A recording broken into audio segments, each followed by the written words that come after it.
Clara Bennett pressed her back against the cold iron gate and listened to the music she would never dance to.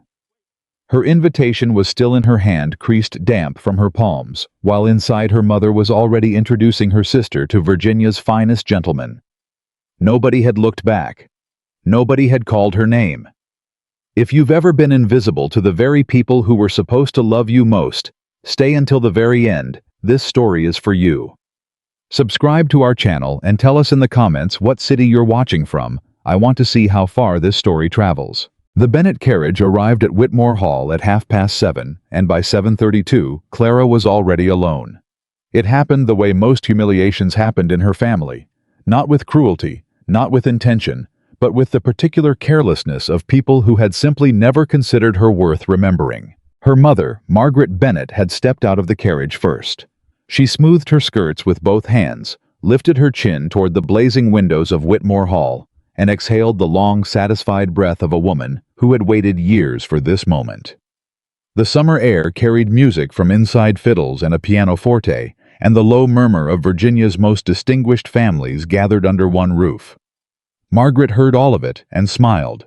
"Elizabeth," she said without turning around. "Come." Elizabeth Bennett descended from the carriage like a woman who had rehearsed the motion 100 times. Her silk dress was the pale green of river water in morning light. Her hair was pinned and curled and powdered at the edges.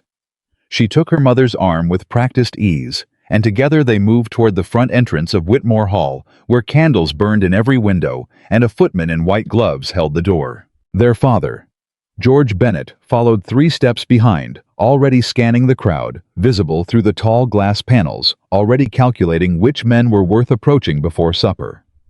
Clara gathered her skirts and climbed down from the carriage. Nobody noticed. The footman at the door glanced at her and then looked past her, and for a moment Clara stood on the gravel drive with the music drifting out around her and her family already disappearing through the entrance, and she understood, not for the first time, and not for the last, exactly how much space she occupied in their world. She walked to the entrance. She presented her invitation. The footman barely looked at it. "The name on this invitation has already been marked admitted, miss." Clara blinked. "I beg your pardon. Margaret Bennett and party." He gestured toward the door. "Your party has already entered." "Yes," Clara said carefully. "I am part of that party. I am Clara Bennett. Margaret Bennett is my mother." The footman's expression did not change. It was the expression of a man who had been trained to communicate refusal without emotion. "I'm afraid I cannot admit an individual once the group has been processed, miss. You would need a member of your party to come to the door and confirm your place." Clara looked past him through the tall glass panels. She could see her mother's green bonnet moving through the crowd. She could see Elizabeth's pale dress. She could see her father shaking hands with a man in a dark coat. None of them looked back. She turned to the footman. "Could you send someone to tell my mother I am at the door?" "I'm afraid that isn't my station, miss." "Then could you allow me to enter briefly to find her myself?" "I'm afraid not." Clara stood very still. Behind her, the last of the arriving carriages were rolling away. The coachmen and drivers gathered in the shadow of the stable yard to the left of the hall, some of them sitting on fence posts, some of them sharing a pipe in the cooling summer air. They watched her with the uncomplicated sympathy of men who had spent their lives waiting outside places they were not invited into. She walked back to the gate. She stood there. The music continued. Inside, her mother was asking Elizabeth to stand straighter. Inside, her father was laughing at something a wealthy merchant had said. Inside, 200 of Virginia's finest families were raising their glasses and celebrating the kind of summer evening that would be talked about for years. Outside, Clara Bennett pressed her back against the cold iron gate and held her invitation in both hands and tried to decide whether she was going to cry. She decided against it. She had learned young that crying in her family's house accomplished nothing except giving Elizabeth something to mention at supper for the following week. She had learned to take her feelings and fold them down small and press them somewhere beneath her sternum the way you pressed a letter you didn't mean to send. She pressed them down now. What she could not press down. Though what kept rising back up through all her careful composure was not the humiliation of standing outside. It was the memory of the carriage ride. She had been sitting right there. She had been inside the carriage across from her mother beside the window, wearing the blue dress that had taken her 3 months to save for. She had been present. She had been real. And her mother had stepped out of that carriage and said Elizabeth's name and walked away, and her father had followed, and not one of them had turned to check whether she was behind them.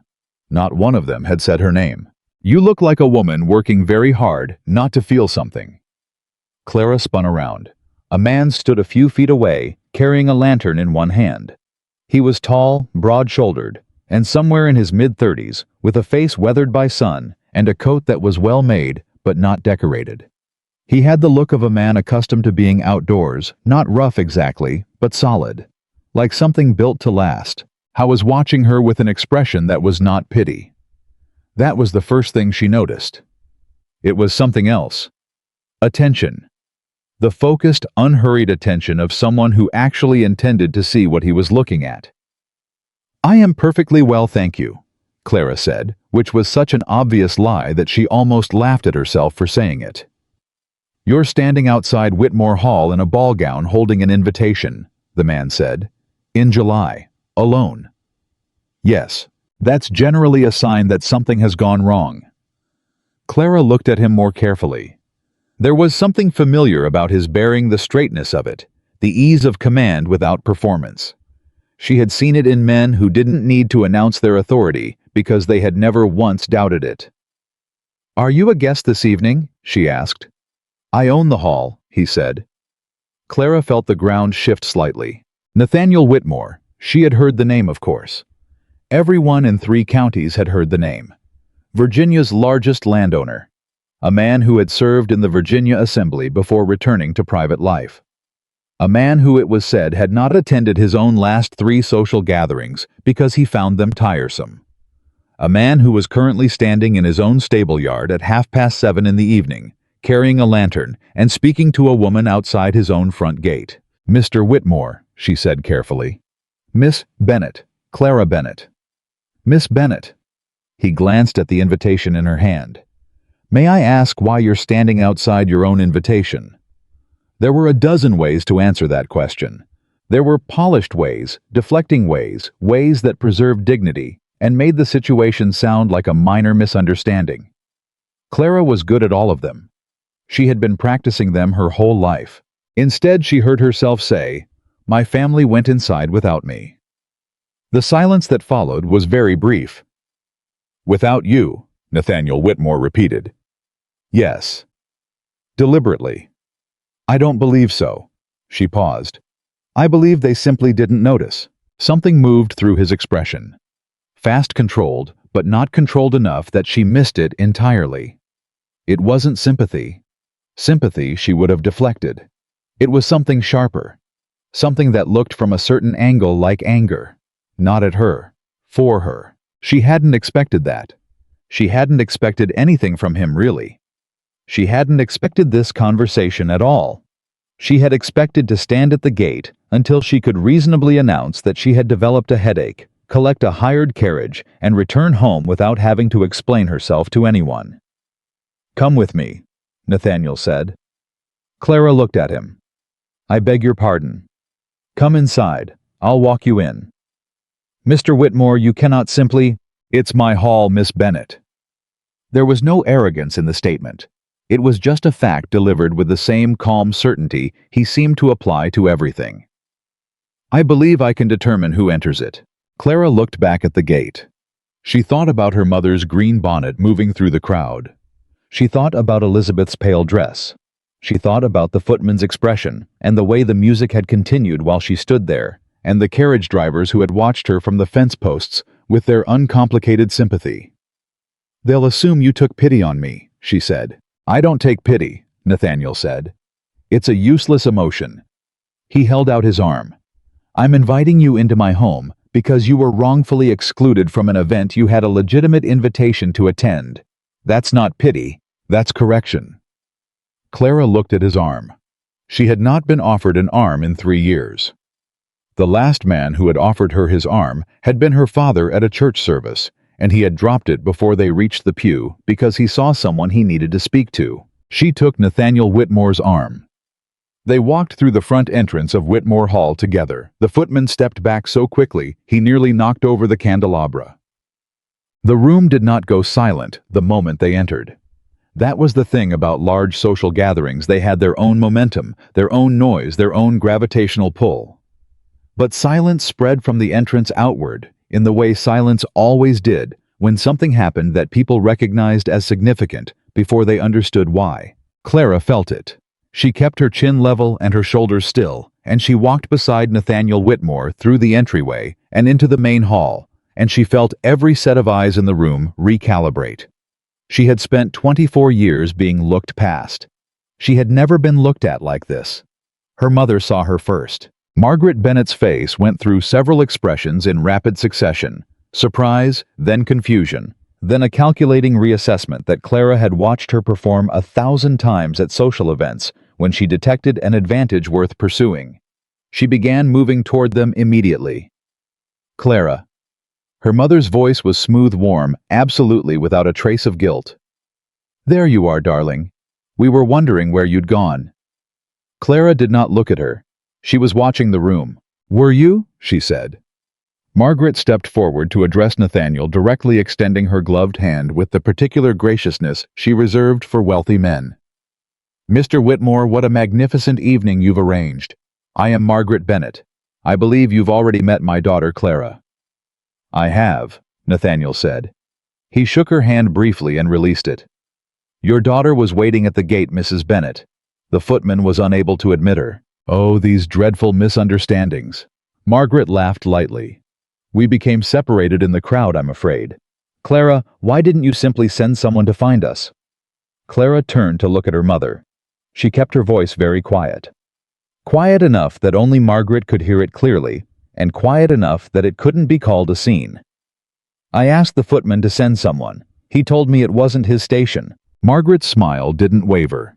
Her eyes, however, moved briefly to Nathaniel, and then back to Clara, calculating the distance between what had happened and what could still be managed. Well, you're inside now. That's what matters. She looked at Nathaniel again, brighter. Mr. Whitmore, allow me to introduce my eldest daughter, Elizabeth. Perhaps later, Nathaniel said pleasantly. The pleasantness of it was what silenced Margaret. There was nothing to object to in pleasantness. There was no foothold. He turned to Clara. May I bring you something to drink, Miss Bennett? You've been standing outside for some time. Elizabeth found her 20 minutes later near the punch table. Elizabeth was 2 years older than Clara, which she had treated for the entirety of both their lives as a moral accomplishment. She was taller, prettier in the conventional sense, and had been educated at a school in Philadelphia that their parents had sacrificed considerably to afford. She was not stupid.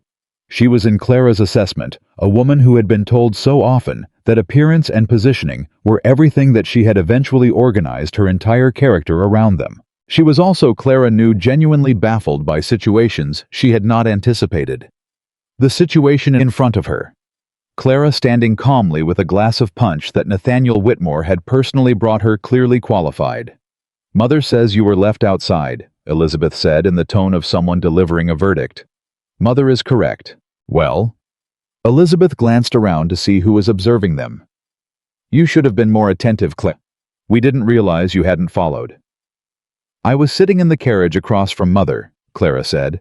I descended after you. There are only 4 people in our family, Elizabeth. It isn't a crowd. Elizabeth's eyes moved toward Nathaniel, who was several feet away in conversation with 2 men, but had glanced over twice. Clara had noticed. Elizabeth had noticed Clara noticing. He pitied you, Elizabeth said, lowering her voice. He said he doesn't take pity. He said it was a correction. That's what men say when they pity someone and don't want to admit it. Elizabeth smoothed the front of her dress. Don't embarrass us, Clara. Whatever he said to you at the gate, he was being polite. Men like Nathaniel Whitmore do not maintain interest in women who have nothing to offer. Clara looked at her sister. She thought about all the things she could say. She thought about 24 years of suppers where Elizabeth's opinions were solicited and hers were not. She thought about the carriage and the gate and the footman's face and standing in the stable yard while the music played inside. Elizabeth, she said quietly, When was the last time you heard Father ask for my opinion about anything? Elizabeth blinked. The question clearly hadn't been the one she'd anticipated. That's not, or Mother. When was the last time Mother asked what I thought about anything that wasn't directly related to household management or sewing?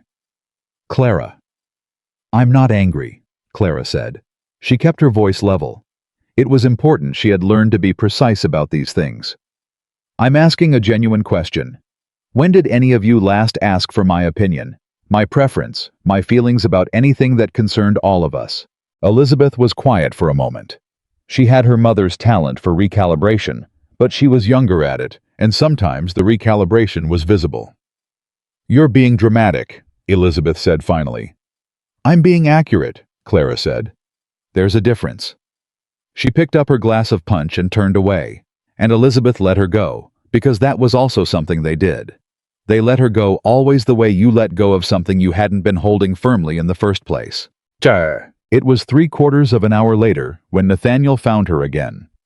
She was standing near the far window, watching two older gentlemen argue over something involving land boundaries and a disputed survey. And when Nathaniel appeared at her left shoulder, she didn't startle, which surprised her. She felt instead something settle. Your family has been trying to position your sister within 10 feet of me for the past 45 minutes, he said. I know, Clara said. It's their primary strategy at social events.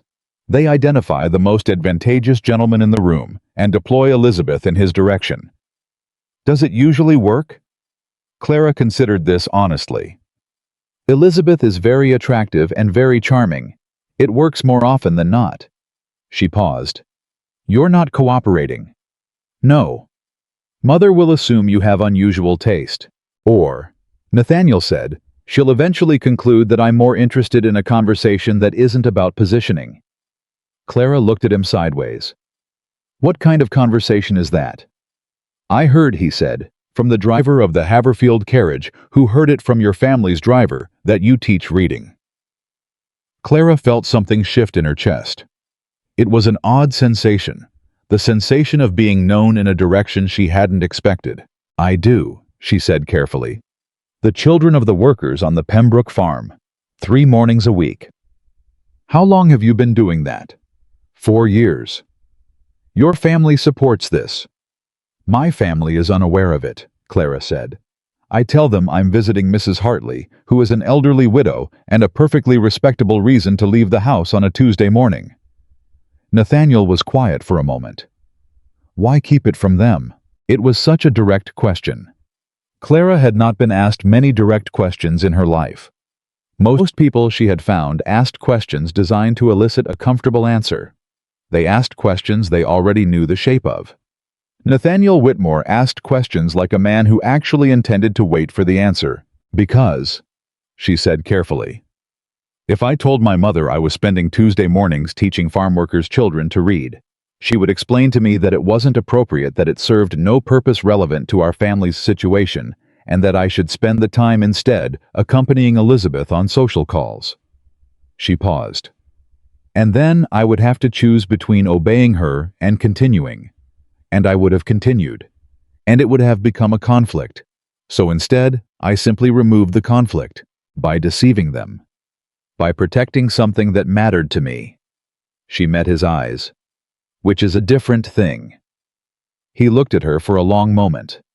Something in his expression shifted, not dramatically, not in a way that would have been visible from across the room, but she was close enough to see it. What else, he said, have you been protecting? The supper was announced at 9 o'clock, and families arranged themselves by precedence and alliance in the way they always did. The mechanics of it, so familiar that nobody appeared to be arranging anything. Clara found herself placed at the far end of the second table between a widow who was largely deaf and a young man who spent the meal explaining his horse breeding program in considerable detail. Her mother was at the first table.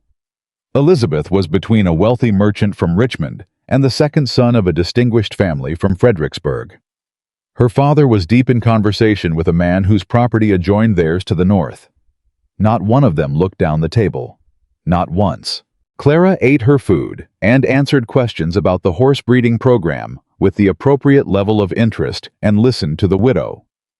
When the widow spoke with genuine attention, because the widow was describing what Virginia had looked like in 1778, and it was in fact interesting. Nathaniel Whitmore sat at the head of the first table, as was appropriate for the host. He was surrounded by the most important men and the most carefully managed women in the room. He listened more than he spoke. He had the quality which Clara had observed in very few people of making whoever he was speaking to feel that they had his complete attention while simultaneously being aware of everything else in the room. Twice during the meal, she felt his attention move to the end of the second table. She did not look up either time, but she felt it. It was an odd thing to feel the attention of someone across a crowded room, like a hand placed briefly on your shoulder there and then gone. After supper, the dancing began. Elizabeth danced with the Richmond merchant, then with the young man from Fredericksburg, then with a colonel from Petersburg, who was known to be a widower.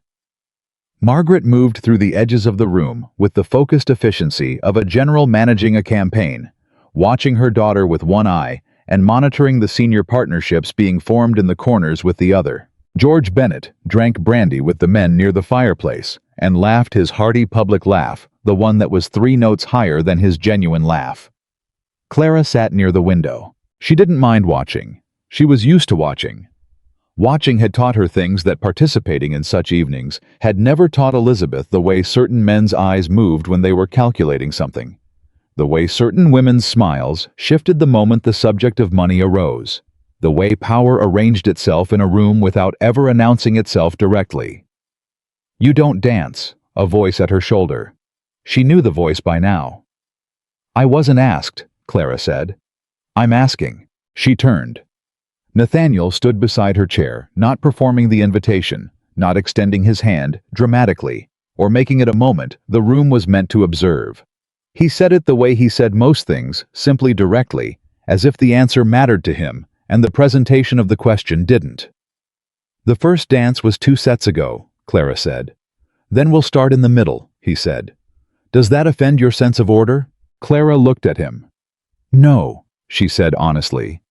"I've been starting things in the middle my whole life." Something moved through his expression, that same quick thing she'd caught at the gate, controlled but not entirely hidden. He held out his hand. She took it. And the room, which had been moving, turning, laughing, negotiating, performing, went quiet in the spreading, unmistakable way of a room that has just witnessed something it didn't expect. Clara didn't look at her mother's face. She didn't look at Elizabeth. She kept her eyes on the space just past Nathaniel's shoulder, and she let him lead her into the middle of the floor, and she danced. She danced well. She had always danced well in the empty sitting room at home, where she practiced alone on winter afternoons, when her mother and Elizabeth were out on calls, and her father was at the counting house, and there was nobody to see whether she was doing it correctly or not. She danced, and Nathaniel matched her, and the music continued, and Clara Bennett existed visibly, undeniably, in the middle of Whitmore Hall, on a summer evening, in a way she had not existed in 24 years. "Your mother," Nathaniel said quietly, "is looking at us." "I know." "Your sister is also looking at us." "I know." "How does that feel?" Clara considered the question honestly, the way she was beginning to understand he expected her to. "Strange," she said. "I spent most of my life hoping they would look. Now that they are, I find I care less than I thought I would." "That's usually what happens," he said. She looked at him directly. "You sound like a man with experience in that particular discovery." "I have some," he said. Something shifted in his face. "Virginia's most respected landowner, they call me. I've sat in the Virginia Assembly. I've managed more acreage than most men in this county will ever see. And for the last 3 years, I have come home to an empty house and spent my evenings deciding which reports to read by candlelight." He paused. "Nobody asks what that feels like. They ask about the land and the harvest and the political situation in Richmond. Not once in 3 years has anyone in this room asked how I am." Clara held his gaze. "How are you?" He was quiet for a moment. "Tired," he said. "Mainly tired." "Of what?" "Of being a name instead of a person." The music moved. They moved with it. Clara thought about what he'd said and turned it over carefully, the way she turned over things that deserved care. "I know something about that," she said. "I believe you do," Nathaniel said. The evening ended with the usual rituals: the gradual thinning of the crowd, the retrieval of wraps and hats, the extended goodbyes that meant nothing and took 20 minutes. Margaret was effusive in her farewell to Nathaniel, taking both his hands and telling him the evening had been magnificent and that they must call on each other soon. Nathaniel was polite. He shook her father's hand. He nodded to Elizabeth. He looked at Clara last. "Miss Bennett," he said. "Mr. Whitmore," she said.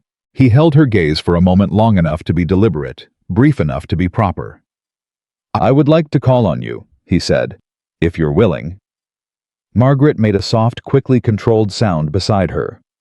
Clara kept her eyes on Nathaniel. "I'm willing," she said. "Then I'll call on Thursday." She nodded. He nodded. And that was all, and it was enough. The Bennett carriage ride home was 40 minutes. Margaret spent the first 10 minutes explaining in measured tones how unexpected the evening had turned, and how they must be careful not to read too much into Mr. Whitmore's attentions, and how Clara should be guided in her responses to any future communication from Whitmore Hall. Elizabeth spent the following 10 minutes saying nothing, which for Elizabeth was the loudest form of speech. Her father looked out the window. Clara looked at her hands in her lap. The invitation was still there. Creased now, edges softened, but still whole. She had arrived at Whitmore Hall alone in the dark with a damaged invitation and no one to walk her through the door. She was leaving as a woman a man like Nathaniel Whitmore was willing to call on Thursday. The carriage moved through the summer dark, and her mother's voice continued at the edge of her hearing, and Clara pressed the invitation between her palms and breathed. Something had shifted tonight. She couldn't name all of it yet. She couldn't map its edges or understand its full weight, but she felt it, like ground that had been frozen for a long time, beginning very slowly in the dark before anyone could see it happening to thaw. Nathaniel Whitmore called on Thursday. He arrived at the Bennett house at 11 o'clock in the morning, which was precisely the time he had said he would arrive, and Clara had been sitting in the front parlor since 10:45, pretending to read a book she had not turned a single page of. She heard the knock. She heard Thomas, their manservant, open the door. She heard the low exchange of voices in the hallway. And then she heard her mother's footsteps, fast, precise. The footsteps of a woman who had been waiting in her bedroom upstairs since 10 o'clock, coming down the stairs with a speed that was just barely beneath undignified. Margaret Bennett entered the parlor 3 full seconds before Thomas could announce the visitor. "Mr. Whitmore," she said, and her voice was the warm, practiced voice of a woman welcoming someone she had expected all along. "What a pleasure. Please come in. Clara, stand up properly." Clara was already standing. She had stood the moment she heard the knock. Nathaniel entered the parlor. He looked in daylight largely the same as he had looked at his own hall by candlelight, solid, unhurried, with eyes that took in the room without performing the act of observation. He nodded to Margaret. He nodded to Clara's father, who had materialized in the doorway with a glass of something amber and a determined expression of casual welcome. Then he looked at Clara. "Miss Bennett," he said. "Mr. Whitmore," she said. "Thank you for coming. I said I would." Margaret inserted herself between them with the smooth efficiency of a woman who had spent decades managing the social geometry of rooms. "Please sit, Mr. Whitmore. Thomas, bring tea. Clara, sit beside Mr. Whitmore. George, come and sit down." She arranged them all with small gestures and bright suggestions, and within 90 seconds had positioned herself directly across from Nathaniel with the focused attention of a woman conducting an interview she intended to win. "We were so pleased," Margaret began, "by your attentions to Clara at the ball. She is a quiet girl sometimes, too quiet, I'm afraid, but she has many fine qualities that aren't always immediately apparent." Clara looked at the window. "I noticed several of them immediately," Nathaniel said. Margaret blinked. "Well, yes, of course. She dances exceptionally well," Nathaniel continued in the even tone of a man reciting facts. "She observes carefully. She answers questions honestly rather than strategically. and she's been teaching farm workers' children to read for 4 years, which suggests both intelligence and genuine character." The parlor went quiet. Clara felt it, the particular quality of silence that meant someone had said something no one in the room had anticipated. Her father lowered his glass. Her mother's expression went through 3 separate recalibrations in the space of 2 seconds. "Teaching farm workers' children," Margaret said. "3 mornings a week," Nathaniel said pleasantly. She mentioned it at supper. Clara looked at her mother's face. She had not planned this. She had not asked Nathaniel to deliver this information. She had simply told him the truth at his dinner table 4 nights ago, and he had remembered it, and now it was sitting in the middle of her family's parlor, like a stone dropped into still water, sending rings outward in every direction. "Clara," her mother said. Her voice was careful. The careful voice was worse than the sharp voice. The careful voice meant she was computing. "You've been visiting Mrs. Hartley." "I have visited Mrs. Hartley," Clara said. "I have also been teaching reading. Both things are true." "For 4 years." "Yes." George Bennett set his glass down on the side table with a small definitive sound. "Why didn't you tell us?" Clara looked at her father. He was watching her with an expression she hadn't seen on his face before. Not anger, not dismissal, but something quieter. Something that might have been the beginning of a question he didn't know how to complete. "Because," Clara said, "I knew what would happen if I did." Nobody contested this. That was the thing, nobody in the room contested it, which meant that on some level all of them knew it was true. Margaret recovered first. She always recovered first. "Well," she said, redirecting toward Nathaniel with a brightness that was almost impressive in its speed. "It is admirable, of course. Clara has always had a generous nature. Now, Mr. Whitmore, tell me, how long has Whitmore Hall been in your family?" Nathaniel answered the question about the hall. He answered the next question about the land, and the one after that, about his family's history in Virginia. He was polite and informative, and gave Margaret precisely enough to work with without giving her anything she could actually use. Clara watched him do it and recognized the technique. She had used it herself for 24 years. The art of answering questions without opening doors. What she hadn't expected was that he would glance at her twice in the middle of her mother's interrogation. Not with the conspiratorial look of someone who wanted to share a joke, but with the straightforward look of someone checking that she was still there. She was. She met his eyes both times. He had come because he said he would. That was the first thing. But the second thing, the thing she turned over carefully later in her room after he had gone, was that he had come and then stayed for 1 hour and 15 minutes, and for most of that time, in the middle of her mother's questions and her father's periodic assessments and the general performance of family welcome, he had directed his actual conversation at her. Not at Margaret. Not at George. Not at the room. At Clara. She didn't know what to do with that. She hadn't had nearly enough practice. Elizabeth came home from a morning call at 12:30 and found the family in a state she clearly hadn't anticipated. Her mother was in the sitting room with a particular set to her jaw that Elizabeth knew well, the jaw of someone who had received information they were still organizing. Her father was in his study with the door not entirely closed, which meant he was thinking and wanted the option of overhearing. And Clara was in the kitchen helping cook prepare the afternoon meal, which she did when she wanted to be useful, and also when she wanted to be somewhere her mother couldn't conduct a sustained conversation with her. Elizabeth appeared in the kitchen doorway. "Mother says Mr. Whitmore called," she said. "He did." "For how long?" 1 hour and 15 minutes. Elizabeth was quiet for a moment. Clara could hear the mathematics of it happening behind her sister's careful expression. The calculating, the reassessing, the attempt to integrate new information into a picture she had drawn some years ago and hadn't updated since. "He'll call on me next," Elizabeth said. "It's protocol. He's being courteous to the whole family." "Perhaps," Clara said. She was slicing bread, and she did not stop slicing bread. "Clara." Elizabeth stepped into the kitchen. She lowered her voice not because Cook couldn't hear them. Cook could hear everything, and Clara suspected Cook retained most of it, but because lowered voices were what you used when you wanted to signal seriousness. "I'm telling you this because I'm your sister, and I know how these things work. Men like Nathaniel Whitmore call on women like you to be kind. They do not call on women like you because they intend to. Be careful, Clara said quietly. Elizabeth stopped. Be very careful, Clara said, about how you finish that sentence.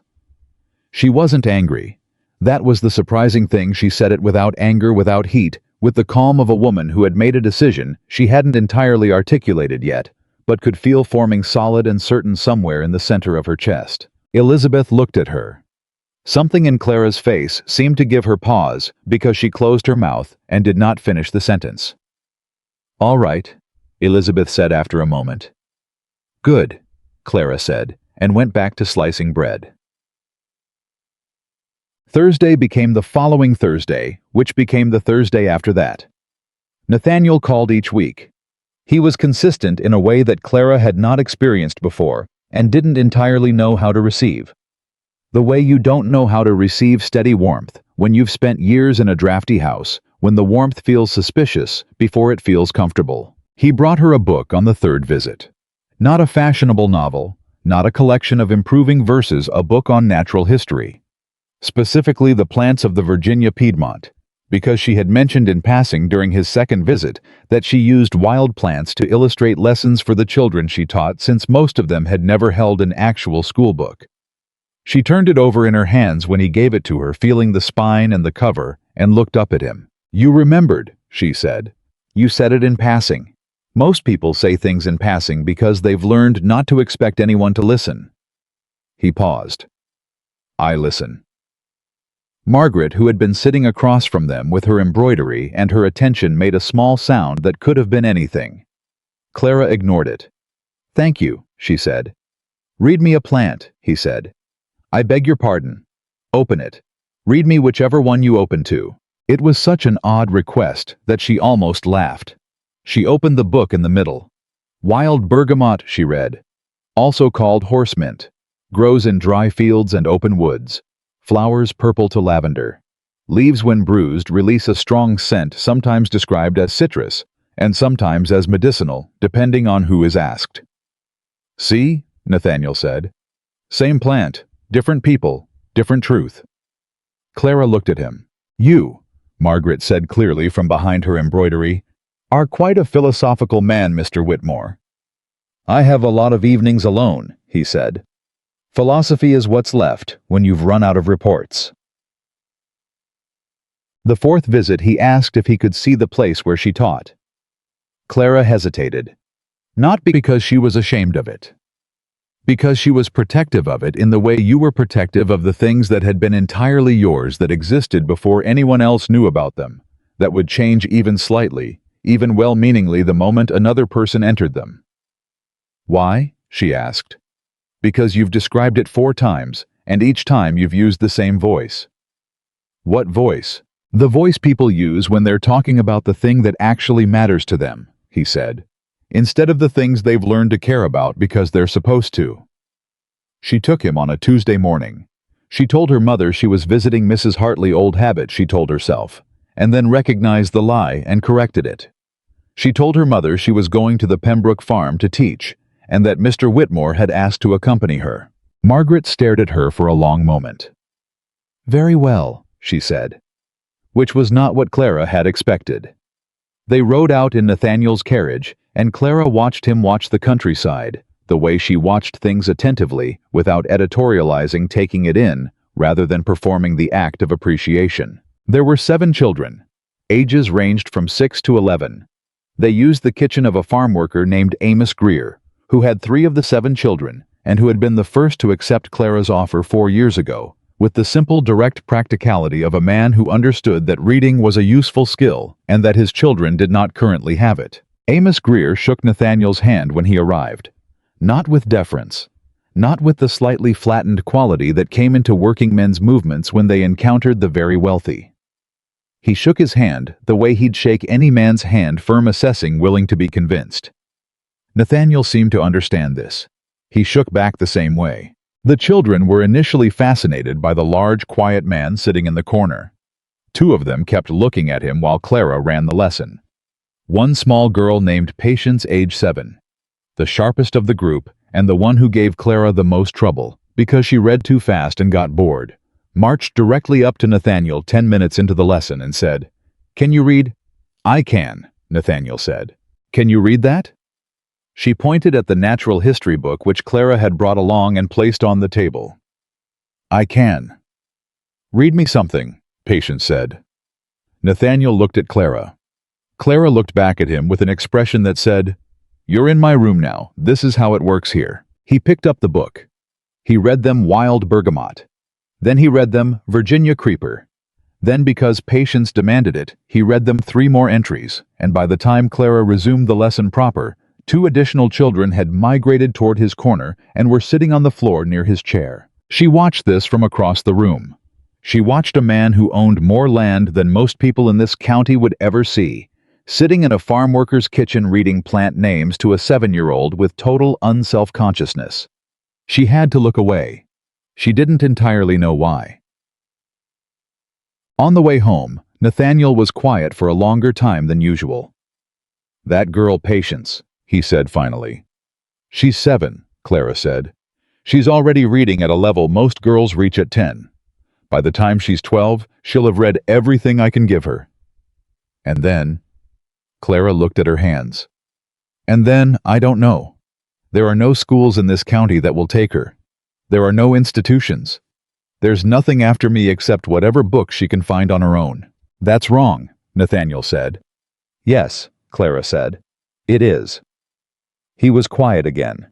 She had learned in 4 weeks to let his silences exist. Most men's silences were voids you were expected to fill. His were spaces where he was actually doing something. Thinking, organizing, arriving somewhere.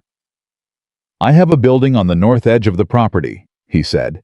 "It was used for storing grain. It's been empty for 2 seasons. The floor is good. The windows are sound." Clara turned to look at him. "I'm not proposing anything," he said quickly. And then after a pause, "I'm noting the existence of the building." "You're noting the existence of a building," she repeated. "Yes. That could theoretically function as a schoolroom." Theoretically. "For children who need somewhere to go after they've outgrown a farm worker's kitchen." "The thought occurred to me," Nathaniel said with the particular careful neutrality of a man who had thought about it considerably more than the phrase implied. Clara looked at the road ahead. She had spent 4 years protecting this thing, protecting it from her family, from judgment, from the well-meaning suggestions of people who would make it into something else. She had kept it small and private, and entirely her own. And now, here was this man, noting the existence of a building on the north edge of his property, and something in her chest was doing something complicated she didn't have a word for. "I would need to visit it first," she said. "Of course. And make my own assessment. I wouldn't expect otherwise. And I would set the terms of how it was run." Naturally, she turned to look at him. He was watching the road, but the corner of his mouth had moved slightly, not a smile exactly, but the movement that preceded one. "You're very easy to agree with," she said, "for a man accustomed to being in charge of everything." "I'm in charge of land and harvests," he said. "You're in charge of this. Those are different things." Clara faced forward again. The carriage moved through the summer afternoon, and she thought about Patience reading Wild Bergamot in a farm worker's kitchen and the empty grain building on the north edge of Whitmore land, and she pressed the thought down carefully, the way she pressed things that were too large and too fragile to examine all at once. It was the 5th week when everything Margaret had been containing finally surfaced. Clara came home from an afternoon walk to find her mother waiting in the front parlor, which was the room her mother used when she wanted the conversation to be official. The door was closed. That meant her father was also in there, which meant this was not one of Margaret's solo interventions. This was organized. She opened the door and sat down. "How serious is this?" Margaret said without preamble, which was unlike her. Margaret's approach was usually circumferential. She arrived at the point the way a careful traveler arrived at a difficult ford testing each stone before committing weight. "How serious is what?" Clara said. "Mr. Whitmore. 5 visits. 4 hours last Thursday. You visited his property with him, unaccompanied. His coachman was present. That is not the same thing as a chaperone, and you know it. Mother. Clara." Her father spoke from the corner quietly, with the voice he used when he was not performing, the genuine voice. She heard it so rarely, she sometimes forgot what it sounded like. "We want to understand what is happening." She looked at him. He was watching her with that expression again, the one she'd seen the day Nathaniel had mentioned the reading lessons, the one she couldn't categorize, the one that looked like a question he hadn't yet figured out how to ask. "I don't know what's happening," Clara said honestly. "We have conversations, genuine ones. He comes every Thursday. He's consistent." "He hasn't spoken to your father about his intentions," Margaret said. "I believe his intention at present is to have conversations. I think he's determining whether—" She stopped.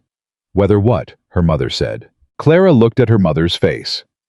Margaret Bennett was 50 years old, and she had spent most of those 50 years managing things, the household, the family's position, her daughter's futures. She had not done it out of cruelty. She had done it out of fear.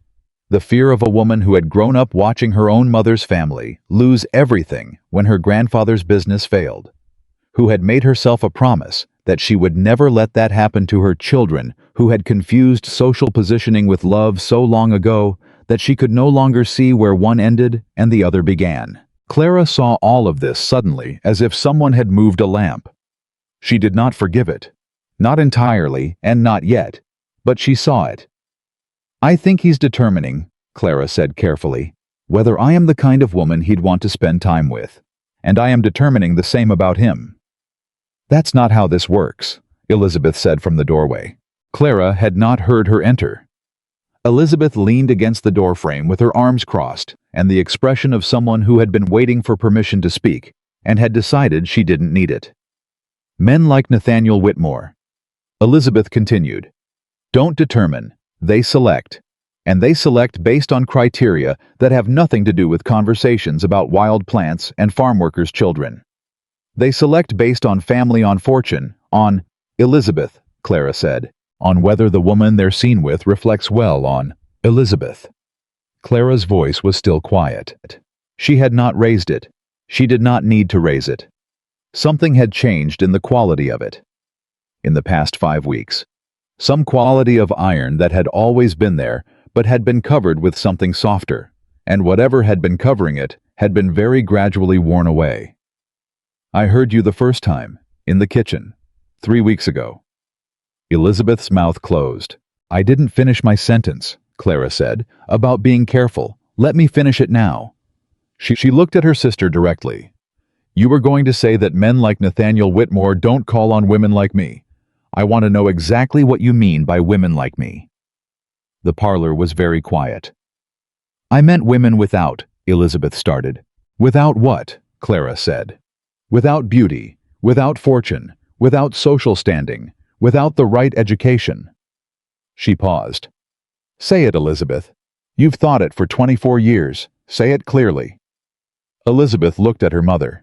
Margaret looked at the floor. George Bennett in the corner made a sound that was not quite a word. "You're not like other women," Elizabeth said finally. It came out differently than she'd intended it. Clara could hear that. It came out smaller. "You never wanted what the rest of us wanted. You went your own way. You taught reading in secret, and you had opinions nobody asked for, and you never tried to—" She stopped. "I always thought you didn't care. About any of it. About what happened to you socially. About whether anyone noticed you or not. I cared," Clara said. "I simply stopped expecting." "There's a difference," Elizabeth said slowly, as if she was discovering this as she spoke it. "Yes," Clara said. "There is." Another silence. This one had a different quality, not the silence of conflict, but the silence of something shifting. A foundation moving.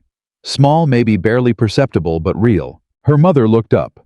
Her eyes were doing something Margaret's eyes rarely did in company, showing the thing behind the management, the calculation, the performance of maternal authority, showing something that was simply human. "Clara," she said, "do you want him to court you?" It was such a plain question, so completely stripped of strategy. Clara wasn't sure her mother had ever asked her a plain question before. "I want to know whether he is," Clara said. "I want to know what he means, and I intend to ask him." Margaret blinked. You can't simply ask a man. I can, Clara said. I have learned that I can ask direct questions and receive direct answers from at least one person. She stood. If his answer is yes, I will decide for myself whether I want to proceed, not whether it's advantageous, not whether it improves our family's position, whether I want to. She looked at her mother, then at her father, then at her sister. I am telling you this because you are my family, and I believe in being honest with people I love even when honesty is uncomfortable. But I am telling you, not asking you. She left the parlor. She walked up the stairs to her room and closed the door and sat on the edge of her bed and pressed her hands together and breathed. She had said people I love. She was surprised to find that she meant it, even now, even after everything. They were her family, and she loved them, and they had spent 24 years not seeing her, and she intended going forward to refuse to participate in her own invisibility, and she loved them anyway. It was complicated. Most true things were. She asked him the following Thursday, not at the beginning of the visit. She waited until her mother had been in and out twice with tea-related reasons, until her father had shaken Nathaniel's hand and retreated to his study, with the comfortable purposefulness of a man who had decided that whatever was happening was above his ability to manage, and until they were sitting in the parlor with the afternoon light coming through the window and a comfortable silence between them. Then she said, "What is this?" Nathaniel looked up from his tea. "I beg your pardon. What is this?" Clara said again. "You've called 5 times. You've spent more than 20 hours in this house. You accompanied me to the farm. You offered me a building." She kept her voice even and her eyes on his face. "I am not asking strategically. I am not attempting to maneuver you toward a declaration. I am asking because I need to understand what you mean by all of it, and because I have spent too many years not knowing what the people around me actually meant to spend one more minute guessing about something that matters." He set down his cup. He looked at her for a long moment, the kind he took when the thing he was about to say required a certain precision. "I mean," he said, "that I would like to continue calling, and that eventually, if you're willing, I would like to call more often. And that the building is the building and the school is the school, and I'm not using either of them as leverage for anything." "And then," Clara said, "and then I'd like to see where it goes." "That's not very specific." "No," he agreed. "It isn't."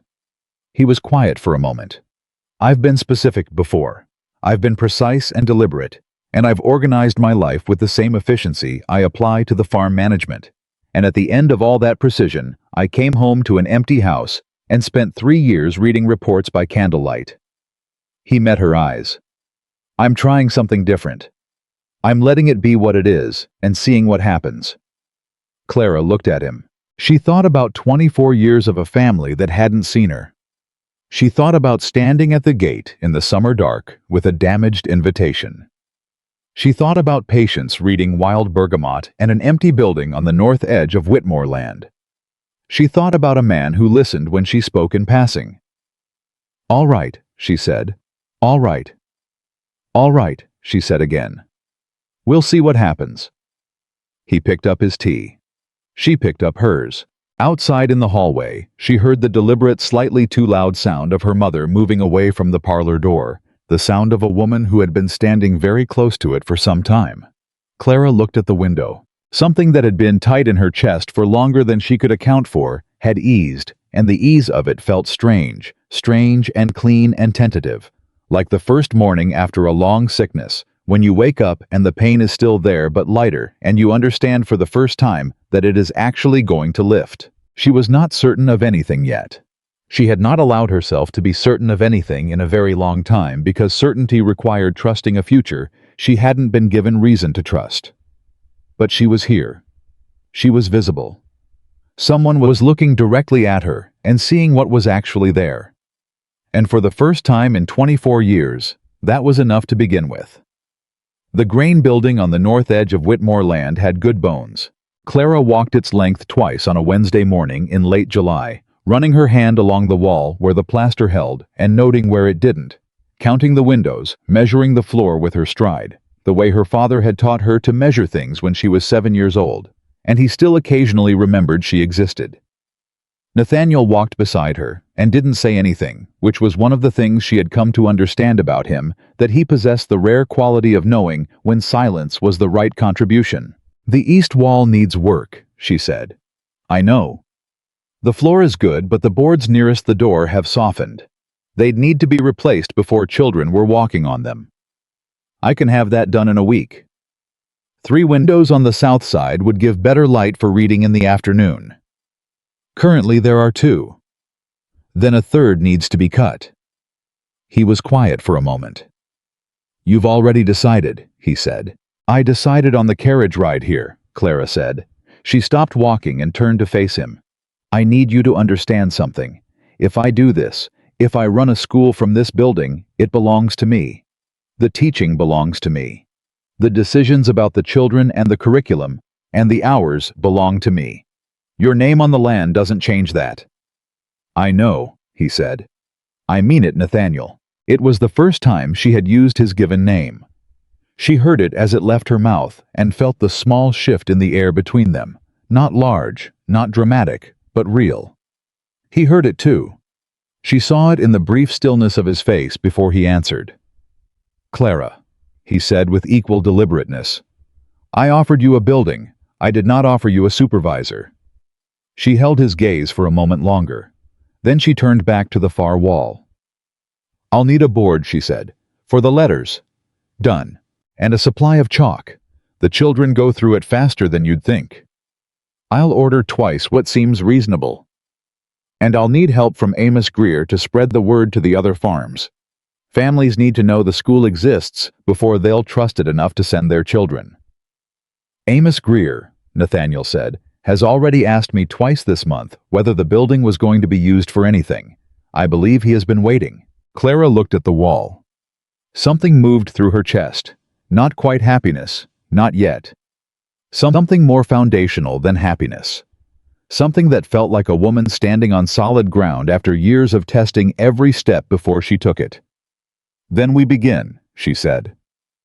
They did not begin quietly. Within 2 weeks of Amos Greer spreading the word across the Pembroke, Harrington, and Delacroix farms, Clara had 14 children registered for the school, which was exactly double what she had prepared for, and meant she needed to reorganize everything she had planned and also acquire considerably more chalk. She told Nathaniel on a Thursday. 14, he said. 14, ages 5 through 13. 3 of them can already read at a basic level. 2 of them have never held a writing instrument. One of them, a boy named Daniel Greer. Amos's eldest told me he intends to learn fast because he wants to read the land survey maps his father can't understand. Something moved through Nathaniel's face at that. How old is Daniel Greer? 11. And he knows the survey maps exist. He's seen his father argue with county officials over boundary lines twice in the past year.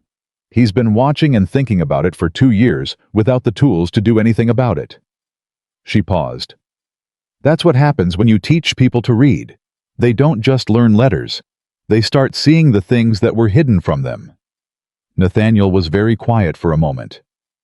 The Harrington land dispute, he said. Clara looked at him. What about it?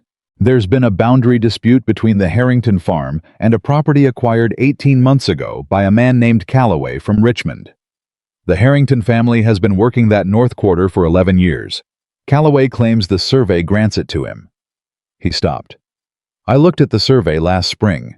There are irregularities in it. What kind of irregularities?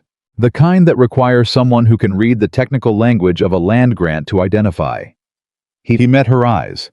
The Harrington family can't read. The parlor was very still. Can you fix it? Clara said. I can bring it before the county land committee, he said. I've been waiting for... He stopped. I've been waiting because I wasn't certain whether it was my place to involve myself in another family's dispute without being asked. The Harrington family can't ask for what they don't know they can request, Clara said. That's not humility. That's leaving people without help because the correct procedure matters more than the correct outcome. He looked at her for a long moment. You're right, he said without qualification or deflection. Just you're right. 2 words clean and direct, and she understood for the first time why she had started trusting him faster than she'd trusted almost anyone in her life, because he could be wrong and say so without it costing him something. "I'll bring it before the committee," he said. "But it will cause friction. Calloway has connections in Richmond. He won't surrender the claim without a fight." "Then there will be a fight," Clara said. The County Land Committee met at the courthouse in the 3rd week of August, and half of Fauquier County appeared to have heard about it. Clara had not planned to attend. It was not strictly speaking her matter. She was not a landowner, had no legal standing, and her presence would be noted and commented upon in ways that would complicate several things she had not yet finished deciding about. She told herself this on the morning of the meeting. She was very logical about it. She made a reasonable and well-structured case to herself for remaining at home. She arrived at the courthouse at 9 o'clock. Nathaniel was already inside. He saw her enter, and something in his face shifted. Not surprise, but something that looked like the particular satisfaction of a man whose estimate of a person has just been confirmed. She took a seat near the back. The Harrington family, father, mother, and 2 grown sons, sat at the front. They were big, quiet people weathered by outdoor work, with the particular stillness of families who had learned that the world's formal proceedings were not designed with them in mind. Thomas Harrington, the father, held his hat in both hands and stared at the table. A man in an expensive coat. Calloway. Clara, deduced from Richmond, sat on the opposite side with 2 lawyers and a stack of documents, and the relaxed posture of someone who had already decided how this would end. The county commissioner, a man named Aldous Fitch, opened the proceedings with the measured self-importance of a man who enjoyed the sound of his own authority. Nathaniel presented the irregularities in the survey. He did it methodically, precisely the way he did everything, laying out each discrepancy with the patience of a man who intended to be understood, not merely heard. The survey's eastern boundary marker referenced a creek that had shifted course. The metes and bounds description in the original land grant contradicted the survey's claimed measurements by 40 yards on the north side. The original grant had been registered in 1803. The new survey had been commissioned in 1814, 11 years later, and had not accounted for the natural shift of the creek boundary. Calloway's lawyer rose immediately.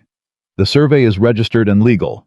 Mr. Whitmore's objections are based on a sentimental attachment to the Harrington family's occupancy, not on any actual legal argument." "The actual legal argument," Nathaniel said without raising his voice, "is in the 1803 land grant which I have here, and in the Survey Commission instructions, which require adherence to the original boundary markers, unless those markers are formally reclassified. The creek was not formally reclassified. Therefore, the survey is in error." "The creek moved," Calloway's lawyer said. "Naturally, creeks move. That's why boundary law requires formal reclassification proceedings before a surveyor can substitute natural landmarks." "Was a reclassification proceeding conducted?" A pause. "The survey was commissioned by registered." "Was a reclassification proceeding conducted?" Nathaniel repeated. Not louder, just clearer. Another pause. Clara, from the back of the room, watched Thomas Harrington's hands tighten on his hat. "It was not," Commissioner Fitch said, reading from the documents in front of him with the careful attention of a man who had just realized he was looking at something that mattered. Calloway for the first time sat forward in his chair. The relaxed posture was gone. "Then the survey cannot supersede the original land grant boundary," Nathaniel said, "and the North Quarter remains Harrington land under the 1803 grant. This isn't a matter of sentiment, sir. It's a matter of what the documents say." The room took a breath. Clara felt it the moment a room's balance shifts the way you feel it before you fully see it. People who had been watching Calloway, leaning back in his expensive coat, began watching Nathaniel instead, and the watching had a different quality. The quality of people updating their calculations. Calloway's lawyer was on his feet again. He spoke for 6 minutes, most of it loudly. Commissioner Fitch listened with the expression of a man who was doing arithmetic in his head while someone talked at him. Then a voice came from the front of the room. "Reckon I have something to say." It was Thomas Harrington. He was on his feet, hat in hand, speaking with the quiet difficulty of a man who didn't use many words in formal settings, and knew it, but had decided it didn't matter. "We worked that North Quarter for 11 years, he said. My boys put fence posts in that ground. My wife planted a garden on the south edge of it. My father's buried at the corner where the old oak is." He stopped, swallowed. "I don't know all the legal language, but I know that land, and I know we were there before that survey ever existed."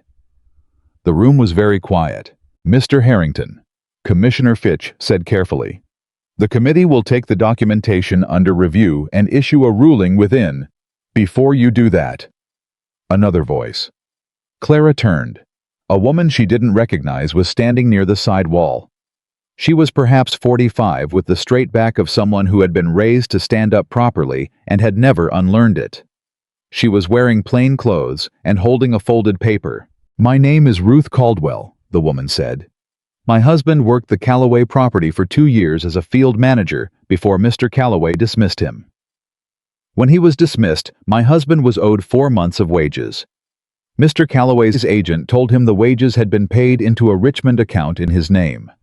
My husband cannot read. He signed the document they put in front of him." The room held itself very still. "He signed a release," the woman continued, "not a receipt. He signed away his right to the wages in exchange for a payment he never received in a document he could not read, presented to him as something else." Callaway was on his feet. "This has nothing to do with—" "It has everything to do," Commissioner Fitch said sharply, which was the first sharp thing he had said, and the room noticed, "with the character of the claim before us." He looked at Callaway, then at Callaway's lawyers. "Sir, please be seated." Callaway sat. He sat the way men sat when they had not expected the room to turn against them and hadn't yet decided what to do about it. Clara looked at the back of Nathaniel's head. He had not turned around. He had not looked toward her. He was watching Commissioner Fitch and the documents on the table and the Harrington family at the front of the room, and his hands were still and his shoulders were steady, and Clara understood something that she hadn't fully understood until this moment, that this man did not need to be the center of the room to be the reason the room had changed. He had brought the documents. He had made the argument. He had stood up without spectacle and said what the papers said and let the papers do the work. She thought about that. She thought about what it meant to use your power without performing it. She thought about her family's parlor, and her mother arranging people with gestures, and her father laughing his 3 notes too high public laugh, and the entire machinery of social management that passed for authority in the world she'd grown up in. And she thought about a man who walked into a courthouse with a 1803 land grant and said, "Here is what the document says." Commissioner Fitch called a recess. During the recess, Clara found herself standing near the side of the room when Ruth Caldwell approached her. "You're Clara Bennett," Ruth said. "Not a question." "Yes." "You run the school at the Whitmore building." Clara looked at her. "We've been open 3 weeks. Word travels fast." "My youngest is 7, Ruth said. "I want to send her. My husband said it wasn't our place to—" She stopped. Something moved through her face. "My husband is a good man. He signed that document because he trusted people to tell him what it said, and they didn't, and now he won't trust anyone about anything that has writing on it." She met Clara's eyes. "I want my daughter to read. I don't want her to have to trust someone to tell her what the paper says." Clara looked at this woman at the straight back, and the plain dress, and the folded paper held in both hands, and the particular quality of determination in her face that Clara recognized because she had worn it herself. The determination of a woman who had made a decision and was saying it out loud for the first time. "What's her name?" Clara said. "Mary." "Bring Mary on Monday morning," Clara said. 8 o'clock. Ruth Caldwell nodded. One sharp, decisive nod, the kind that closed a deal. "Thank you," she said. "Don't thank me," Clara said. "She'll work." Ruth almost smiled. "I know. She's mine." The committee issued its ruling 2 hours later. The Harrington North Quarter was confirmed under the 1803 grant. The new survey was found to contain an unresolved boundary reclassification and was suspended pending formal review. Callaway's claim was denied.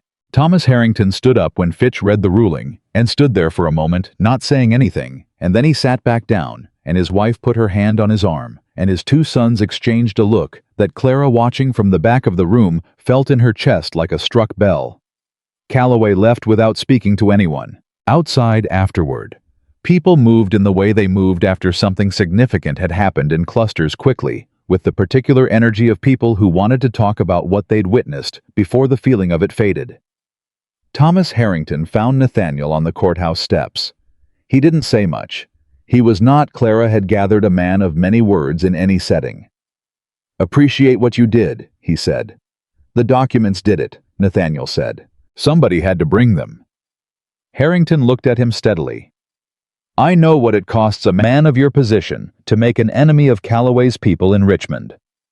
"Then you know more than I did when I brought the documents," Nathaniel said, which was, Clara suspected, not entirely true. Harrington put out his hand. Nathaniel shook it. Then Harrington looked past him and saw Clara standing several steps below, and he nodded to her with the same directness he'd offered Nathaniel. The nod of a man who had identified without ceremony the people who belonged in the acknowledgement. She nodded back. They walked back to the carriage without speaking for almost a full minute. Clara was still turning over the morning, the weight of it, the speed of it, the way it had moved from a land committee proceeding to something that felt considerably larger. "Ruth Caldwell," she said. "I heard," Nathaniel said. "Her husband signed a release instead of a receipt. He can't read." "I know. How many men in this county have signed things they couldn't read?" He was quiet. "How many land disputes, debt agreements, wage arrangements, property transfers, how many of those have gone badly for working families, because the people who couldn't read trusted the people who could?" She was not asking him to answer. She could hear it in her own voice. It was the voice of a woman arriving somewhere of a thought that had been gathering for years, finally completing itself. "I've been teaching children to read because it seemed like the right thing to do. I didn't understand how large the right thing was." "You're understanding it now," Nathaniel said. "The school needs to be bigger." He didn't say anything. "Not just children, adults. Working men and women who missed the chance when they were young and have been managing without it ever since." She stopped walking and turned to face him on the courthouse steps. "Is the building large enough?" "It could be expanded," he said. "That costs money." "Yes. Your money. At present," he said. "I'm hoping eventually other people will contribute when they see what it does." He paused. "Men like Calloway make their money in part because the people they're dealing with can't verify what they're being told. Change that, and you change more than the school. You change the whole ledger." Clara looked at him. She had known from fairly early in their acquaintance that he was not a simple man. But she had been understanding him in layers, the quietness first, then the precision, then the unexpected humor, then the capacity to sit in a farm worker's kitchen and read plant names to a 7-year-old without self-consciousness. Now she was seeing another layer, and this one was larger than she'd expected. "You've been thinking about this longer than I have," she said. "I've been thinking about the problem," he said. "You arrived with the solution. A school for children is not a solution to land fraud. A school that teaches reading to children who become adults, who can read their own contracts and land grants and wage agreements," he said, "is the beginning of one." Clara stared at him. It was, she realized, an enormous thought, too large to hold all at once. She could feel the edges of it from where she stood, but not the full shape. She also realized with a clarity that arrived suddenly and stayed that she was standing on the courthouse steps in Fauquier County, Virginia, in August of 1817, having a conversation about land fraud and working families and the power of literacy, with a man who was listening to her the way she had always wanted to be listened to, as if what she said mattered, as if it was worth the space it occupied, as if she was in fact the person in the conversation with the right to have ideas. She had been waiting for someone to see that her whole life. She had not expected that when it happened, she would feel not relief, but something fiercer, something that wanted to move. "We need more teachers," she said. "I know 3 women in the county who might be willing." "I know 5, Clara said. 2 of them are better than I am." He almost smiled. Then we should speak to them.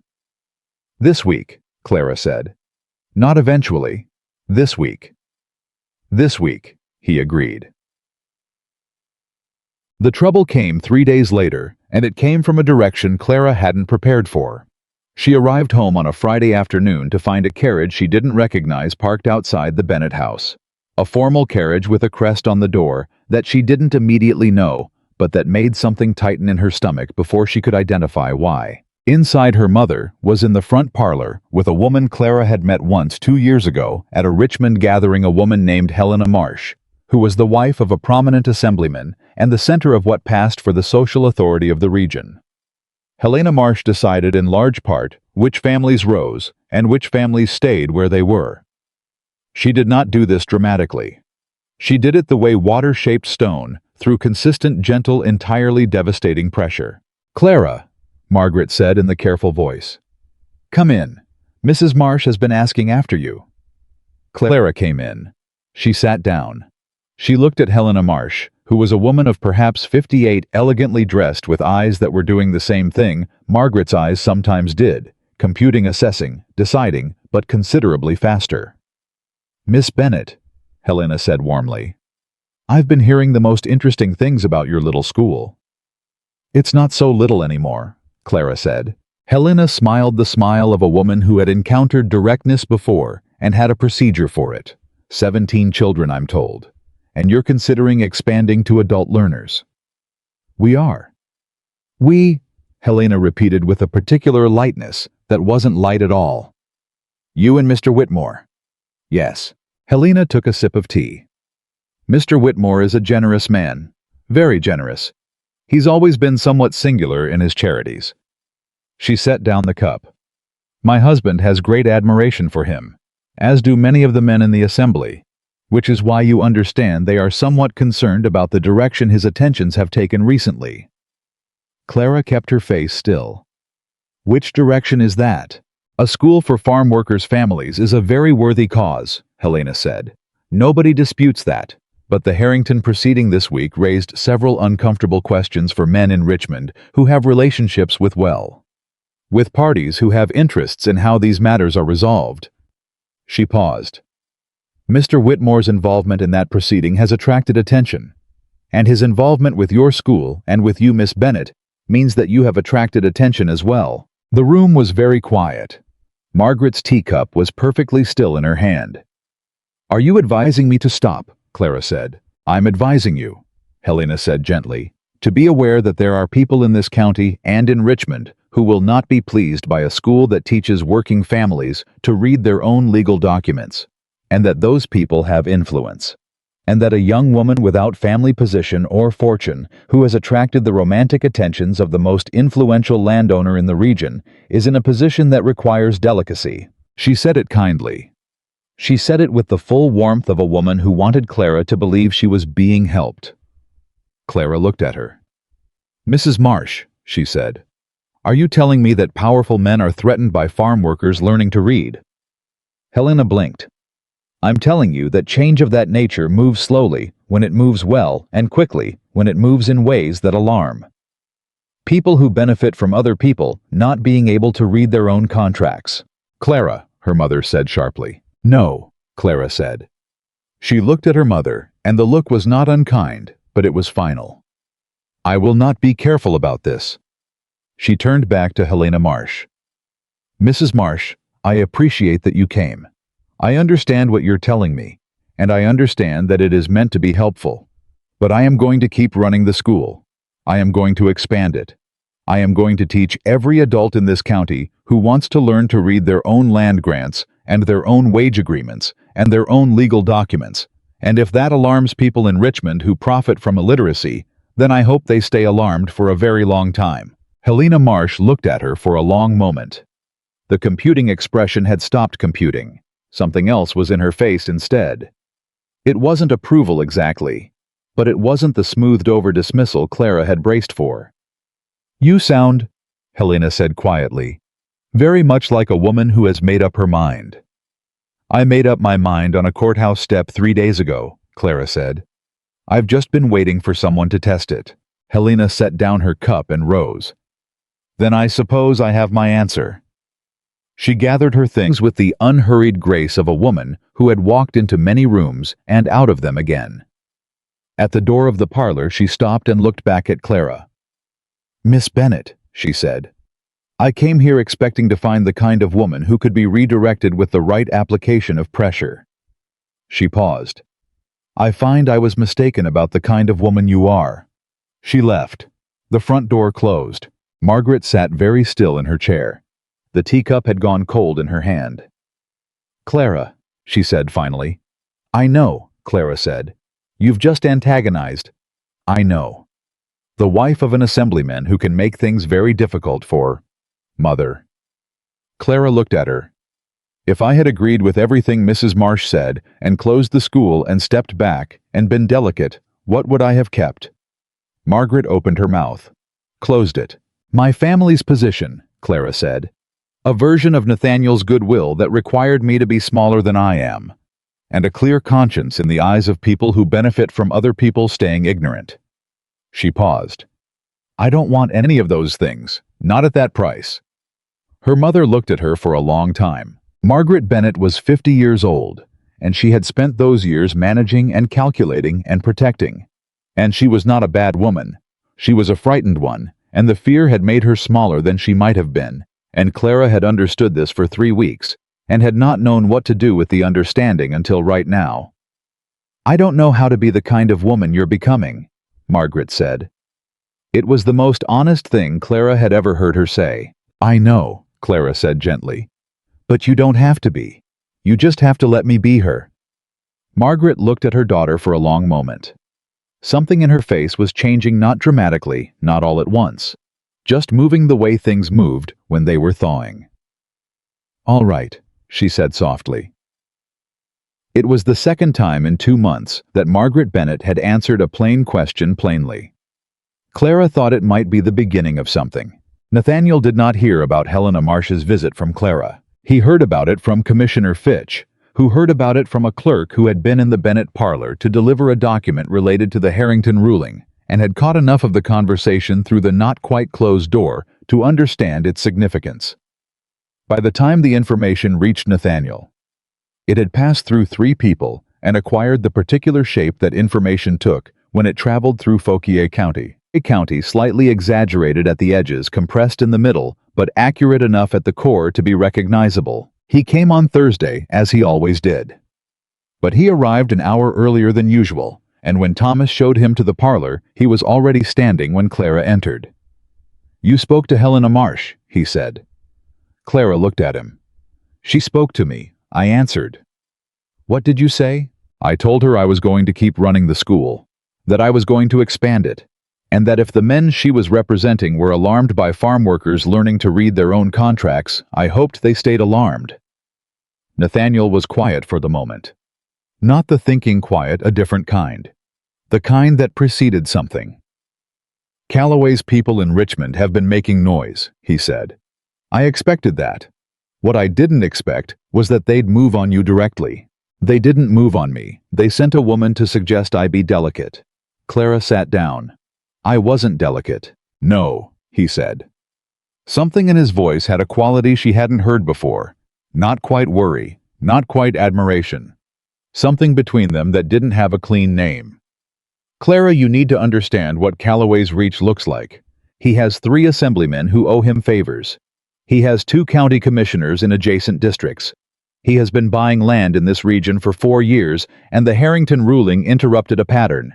He won't let that stand quietly." "I know," she said. "Do you know that he can make the school's operation legally complicated? That he can petition to have the building's use reclassified? That he can challenge the land committee ruling on procedural grounds and tie it up for 2 years?"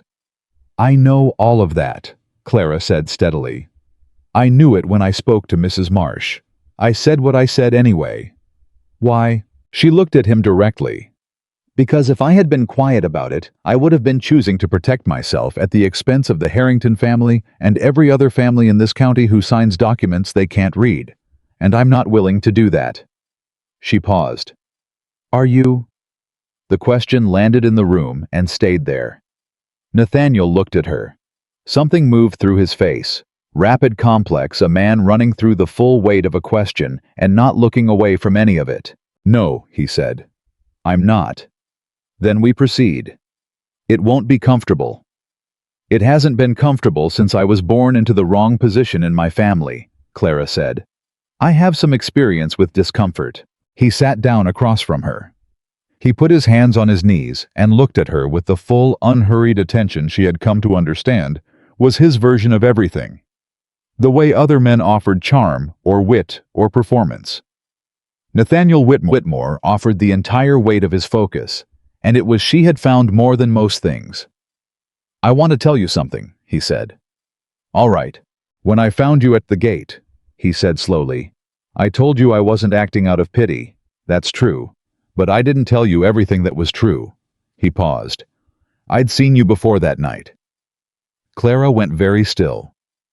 "Where?" "The Pembroke farm. A Tuesday morning in May.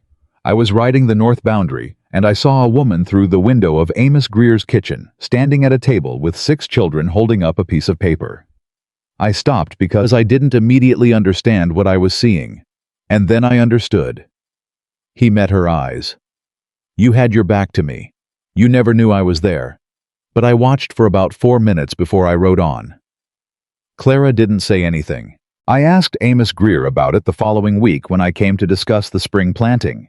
He told me who you were. He told me you'd been coming every Tuesday for 4 years. He paused. "He also told me your family didn't know, and that you'd never asked him to tell anyone, and that you didn't talk about it." "I didn't want credit for it," Clara said. Her voice was careful. "I wanted to do it." "I know," Nathaniel said. "That's what I'm telling you. I already knew who you were before you were standing at my gate, and I went outside that night specifically because one of the stablemen told me there was a young woman who'd been turned away, and I had a reasonable idea who she might be." He stopped. "I'm not telling you I manufactured any of it. I'm telling you that when I found you at the gate, I already had an interest in knowing you. And I thought you should know that." The room was very quiet. Clara looked at him. She was arranging this new information carefully the way she arranged things that changed the shape of what she already understood. He had seen her. He had known her name. He had gone outside that night because he already had reason to. "Why are you telling me now?" she said. "Because Calloway is going to make things difficult, and I want you to go into that with the full truth about what this is." He held her gaze. "What this is between us, it isn't something I fell into by accident. I chose it. I'm still choosing it. And I want you to be choosing it with accurate information, not a version of events that leaves something out." Clara pressed her hands together in her lap. She thought about the gate and the damaged invitation and the way he had appeared with his lantern and looked at her, not with pity, but with attention. She thought about how she'd assumed the whole thing was accident and chance, and now she was sitting across from a man telling her that some of it had been intention. His intention directed at her before she even knew he existed. She didn't know how to feel about it. She tried several feelings on in rapid succession, something that might have been unease, something that might have been moved, something that was simply the human sensation of realizing you were more seen than you thought you were. "You could have told me," she said. "I know. Earlier, you could have told me the first Thursday." "Yes." He didn't excuse it. "I didn't know how to say it without it sounding like something it wasn't. I didn't want you to think I had been watching you. I wasn't watching you. I saw you once for 4 minutes and I remembered it. Because of what I was doing." "Because of what you were doing," he said. "Yes." Clara was quiet for a moment. Then she said, "You rode the north boundary in May." "Yes." "The school building is on the north edge of your property." "Yes." "You knew exactly where to put it," she said. "When you offered it to me, you knew it was close to where Amos Greer's kitchen was. You knew the distance from the Pembroke farm." "I knew," he said. She stared at him. "That's either very calculated or very considerate." "I hoped it was considerate," he said. "I was aware it could look calculated." "It looks like both," Clara said. "At the same time." "Yes," he agreed. "That's fair." She sat with it. The room sat with it. Outside somewhere, a cart moved along the road, and someone's dog announced its passage, and the ordinary noise of a Thursday morning in Virginia went on without caring about the weight of what was happening in the Bennett parlor. "I'm not angry," Clara said finally. "I didn't think you would be. I need some time to reorganize what I understand about the last 2 months." "Take it," he said. "I will," she said. And then, because she had learned to say true things directly, "It doesn't change my answer." "Which answer?" "We'll see what happens." She met his eyes. "It doesn't change that." Something in his face did the thing it had been doing since the night at the gate. That movement controlled, but not entirely hidden, the movement of a man whose feelings were too large for his usual precision, but who kept his dignity about it. "Good," he said. The first attack came from a direction neither of them had specifically predicted, though both of them afterward agreed they should have. It came through Elizabeth, 3 days after Nathaniel's Thursday visit. Elizabeth arrived at the dinner table with the expression of someone who had been carrying something difficult all day and had finally decided to put it down in public. She waited until the soup had been served, and then she looked at Clara and said, "I had tea with Catherine Aldrich today." Clara looked up. Catherine Aldrich was the daughter of one of Calloway's associates. Clara had met her twice and found her pleasant in the way of a person who had been trained to be pleasant and had no strong feelings about anything that didn't affect her directly.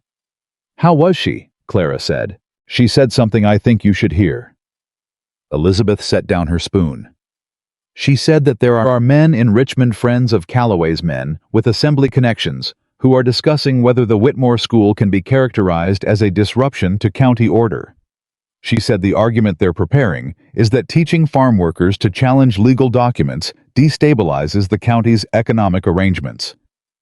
George Bennett put down his fork. Margaret went very still. "Destabilizes," Clara repeated. "Their word," Elizabeth said. "They're also," Catherine said this carefully, "and I'm going to say it carefully too. They're also suggesting that a woman without family position who has attached herself to the county's most influential landowner and is using his property and resources to pursue a political agenda is, their phrase, a concerning influence." The table was silent for a moment. "A concerning influence," Clara said. "Yes. On Nathaniel, on Mr. Whitmore, and on the county's political stability." Clara picked up her soup spoon. She put it down again. "And what does Catherine Aldrich think?" Elizabeth was quiet for a moment. "She thinks you're brave," she said in a voice stripped of its usual performance. She didn't say it plainly, but she said that she wished she had something she cared about that much. And then she changed the subject. Something shifted in the room's temperature. Clara looked at her sister. Elizabeth was 26 years old, and she had spent those 26 years building a structure of appearance and positioning and strategic social management. And she was sitting at the dinner table with soup going cold in front of her and something honest in her face that hadn't been there before. "Why are you telling me this?" Clara said. "Because—" Elizabeth stopped, started again. "Because if it were me, I would want to know. And because I have not been—" Another stop. "I haven't been the sister I should have been, for a long time." George Bennett cleared his throat. Margaret looked at the table. The moment was too large for the dinner table and too important to deflect. "I know," Clara said simply. "I'm sorry," Elizabeth said. 2 words plain and undecorated with no performance around them. "I know," Clara said again. "It wasn't everything. It wasn't the resolution of 24 years in a single dinner. But it was the first honest thing Elizabeth had said directly to her in as long as Clara could remember, and it sat in her chest, the way honest things did not comfortable exactly, but real, and real was better than comfortable. "Tell me everything Catherine said," Clara said. "Every detail." She went to Nathaniel the next morning. She didn't wait for Thursday. She sent Thomas with a note asking if she could call, and when Thomas returned with the answer, "Yes, come now," she walked the 2 miles to Whitmore Hall in the August heat, because the Bennett carriage was out, and she didn't want to wait. He met her at the door himself. He took one look at her face and said, "Come in." She told him everything Elizabeth had told her. She told him about the assembly connections, and the disruption argument, and the phrase concerning influence. She watched his face while she told him, and his face was doing the same thing it had done at the courthouse. Not anger, but the focused, gathering quality of a man deciding what to do about a problem. When she finished, he was quiet for a moment. "They're going to move on the land committee ruling," he said. "Can they?" "On procedural grounds, yes. If they can find a commissioner to file a review petition, they can suspend the ruling for 6 months. The Harrington family would be in limbo for that entire time." He paused. "They're also going to try to reframe the school as a political operation rather than an educational one. If they succeed in that, they can petition the county to restrict its operation." "Can they succeed?" "With the right people in the right rooms, yes." He met her eyes. "But they need to move quickly. If the school is established and visible and supported by enough of the county's families, the political cost of shutting it down becomes too high. They're counting on moving before it reaches that point." "Then we need to reach that point faster than they expect," Clara said. Nathaniel looked at her for a moment. "What are you thinking?" "A gathering," she said. "Here, at Whitmore Hall. Invite every family whose children attend the school, every farmer who's expressed interest in the adult classes, the Harrington family, Ruth Caldwell. Invite Commissioner Fitch. Invite every county official who was at that courthouse." She paused. "Make it visible. Make it real. Let the county see what the school actually is before Callaway's people can define it as something else." Nathaniel was quiet. "You're asking me to put Whitmore Hall behind this publicly," he said. "Not just the building, the hall." "Yes. That elevates the conflict. It makes it harder to manage quietly." "It's already past quiet," Clara said. "They came to my mother's parlor. They went through my sister. They're already in my family. Quiet is gone." He stood up. He walked to the window and stood there for a moment with his back to her, looking out at the august land that was his, all of it as far as the hill, and she let him stand there because she had learned that his stillnesses were the moments when he was most genuinely at work. Then he turned around. "2 weeks from Saturday," he said. "An afternoon gathering. We'll call it a community assembly. Every family connected to the school, every farm family in the district." He paused. "I'll personally deliver the invitations to Commissioner Fitch and the 2 county board members who were at the Harrington hearing." "And Helena Marsh," Clara said. He looked at her. "You want to invite Helena Marsh? She came to my parlor and told me to be delicate," Clara said. "I want her to see what happens when I'm not." A pause. Then the corner of his mouth moved. "Helena Marsh it is," he said. The 2 weeks that followed were the most concentrated of Clara's life. She and Nathaniel organized the gathering with the combined efficiency of 2 people who had very different skills that turned out to be exactly complementary. He managed the logistics of Whitmore Hall with the precise systematic approach he applied to everything, while she worked the network of farm families with the patient direct communication she had built over 4 years of Tuesday mornings in Amos Greer's kitchen. She visited every family personally, not through notes, not through intermediaries. She went herself on foot or borrowed horse in the August heat, and she sat in farmhouse kitchens and explained what the school was and what the gathering was and why it mattered that they come. She told them plainly, there are people who want to close this school, and the best answer to them is you walking into Whitmore Hall with your children and your neighbors and your presence. She sat with Ruth Caldwell for an hour one Wednesday afternoon and listened to Ruth describe the document her husband had signed the release, dressed as a receipt in full detail, and at the end, she said, "Will you tell that story at the gathering?" Ruth looked at her hands. "In front of everyone." "In front of everyone," Clara said. "I'm not a woman who speaks in public." "Neither was I," Clara said. "Until I was."